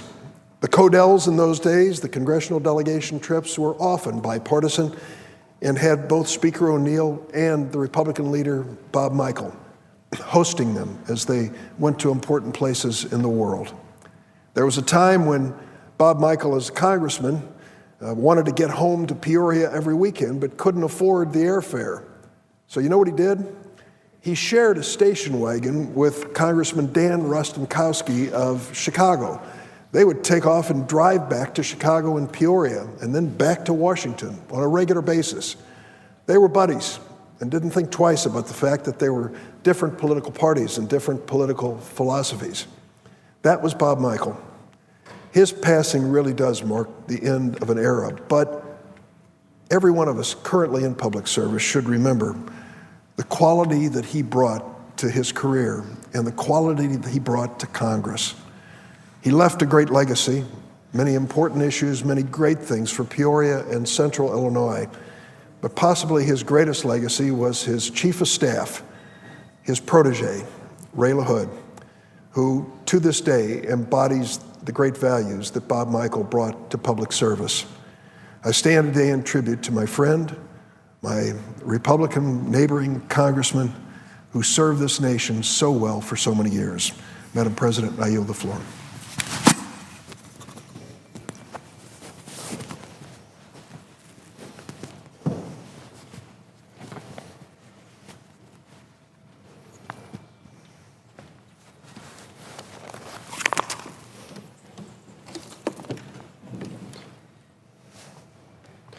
Madam President. Senator from Oregon. Madam President, when President Richard Nixon created the Environmental Protection Agency in 1970, he recognized that we all share, and I quote, a profound commitment to the rescue of our natural environment and the preservation of the earth as a place both habitable by and hospitable to man. That's a pretty powerful commitment. That's the mission of the Environmental Protection Agency, to rescue our natural environment and keep our planet, our world, our earth as habitable and hospitable to humankind. And for more than 46 years, the Environmental Protection Agency has been the top cop on the beat, safeguarding our natural environment, while also protecting critical aspects of public health, controlling toxic and poisonous chemicals, improving air and water quality, enhancing vehicle efficiency and emissions controls. The list of the Environmental Protection Agency's accomplishments goes on and on. Today, we are considering President Trump's nominee for the Environmental Protection Agency. The appropriate question for us to ask is, does this nominee hold in his heart the mission of the Environmental Protection Agency? Does he have a profound commitment to the rescue of our natural environment, a profound commitment to the preservation of the earth to keep it habitable by humankind, hospitable to humankind? This individual is Oklahoma Attorney General Scott Pruitt. Now, we would like to have the full set of information about his work as Attorney General that has been very relevant to this question, because the limited information that we have shows that he has very deep connections and very close allegiance to the fossil fuel industry. And rather than displaying during his time as AG a profound commitment to our natural environment, to preserve it, to keep it hospitable and habitable, He has instead weighed in time and time again on behalf of the polluters.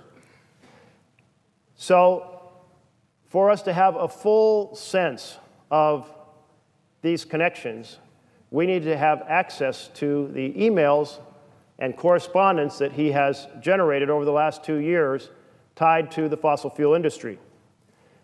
Now, there are some 3,000 emails and associated pieces of correspondence. We're not sure of the exact total, but that's a substantial body of information that has been identified. And for 2 years, the Attorney General, Scott Pruitt, has stonewalled the efforts to obtain these documents. There have been repeated requests, time and time again, filed with his office, and his office has failed to produce the information requested in the Public Information Act of Oklahoma time and time again. He said no, no, no. And so then he comes to this body as a nominee to be the steward-in-chief of the responsibilities to care for our environment. And so we ask, here in the Senate, we asked for those emails to help understand whether he has served the public or he has served the polluters. That's the question before us. And he said, well, apply to the Attorney General's office of Oklahoma for those emails and information. Now, this is rather unique. I don't know if this has ever happened in the history of the United States. The nominee says, yes, you can acquire that information by applying to me, back in my role as Attorney General, knowing full well that he had absolutely no intention of actually providing that information. And then yesterday, a court stepped forward and said, yes, this information must be provided. It's not the type of information that can be compiled overnight. So they gave the Attorney General, Scott Pruitt, a couple of days till next Tuesday to be able to compile this information and provide it. And when it's provided, it will simply be the equivalent of PDF documents, scanned copies, if you will, of the printed copies of the emails and correspondence. And then it has to be shipped out to the group that applied for the information. And then they have to digitize it and send it out to us for us to have it here. It's still not searchable, and there needs to be time to go through it. Well, it is convenient that we delay this vote until after we have this information because we're not going to be here next week. So whether we hold the vote at this moment, scheduled for 1 p.m., as we're leaving for a week, or we hold it when we return, on the Monday we return, doesn't have any impact on slowing down this body. So it would cost nothing in terms of the processing of the president's nominees to delay this vote until we return, at which time we will have had the emails and we will have had time to examine them, and the public will have had time to examine them, and that would honor our responsibility. See, the Constitution was laid out in a fashion to put full responsibility on the individuals staffing the key agencies and cabinet departments with the president. The founders, the writers of the Constitution, they wrestled with who should have that responsibility. They thought perhaps the appropriate check would be to have the Congress. They referred to it as assembly in their dialogues. The assembly decide who would be the folks staffing the executive branch at the highest levels, the managers. And they said, well, you know, that's a problem because there wouldn't be full transparency. The public wouldn't be able to determine why one person was chosen or another person chosen. There might be all kinds of trades taking place between the senators. One might say, if you give me my choice for this cabinet post, I'll give you your choice for another. And the public wouldn't even know how those deals were being struck. So the public accountability was honored by our founders by saying the president will nominate, but in case the president goes off track and starts to nominate people of unfit character, the Senate will have the responsibility to review the person's record and stop that nomination. And that's our responsibility. That's the terms that Hamilton used. That we would take the process of this chamber and ensure that we do not confirm someone of unfit character. But to make that determination, we must have access to those emails, which are going to be distributed next Tuesday. Madam President, I yield the floor to my colleague. Madam President. The Democrat leader. Thank you, Madam President. Yield for UC request. Madam President, I ask unanimous consent that at the conclusion of the remarks of the gentleman.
My fellow Americans, we have taken major steps during the first few weeks of my administration to remove wasteful regulations and get our people back to work. I've been saying I was going to do that for a long time.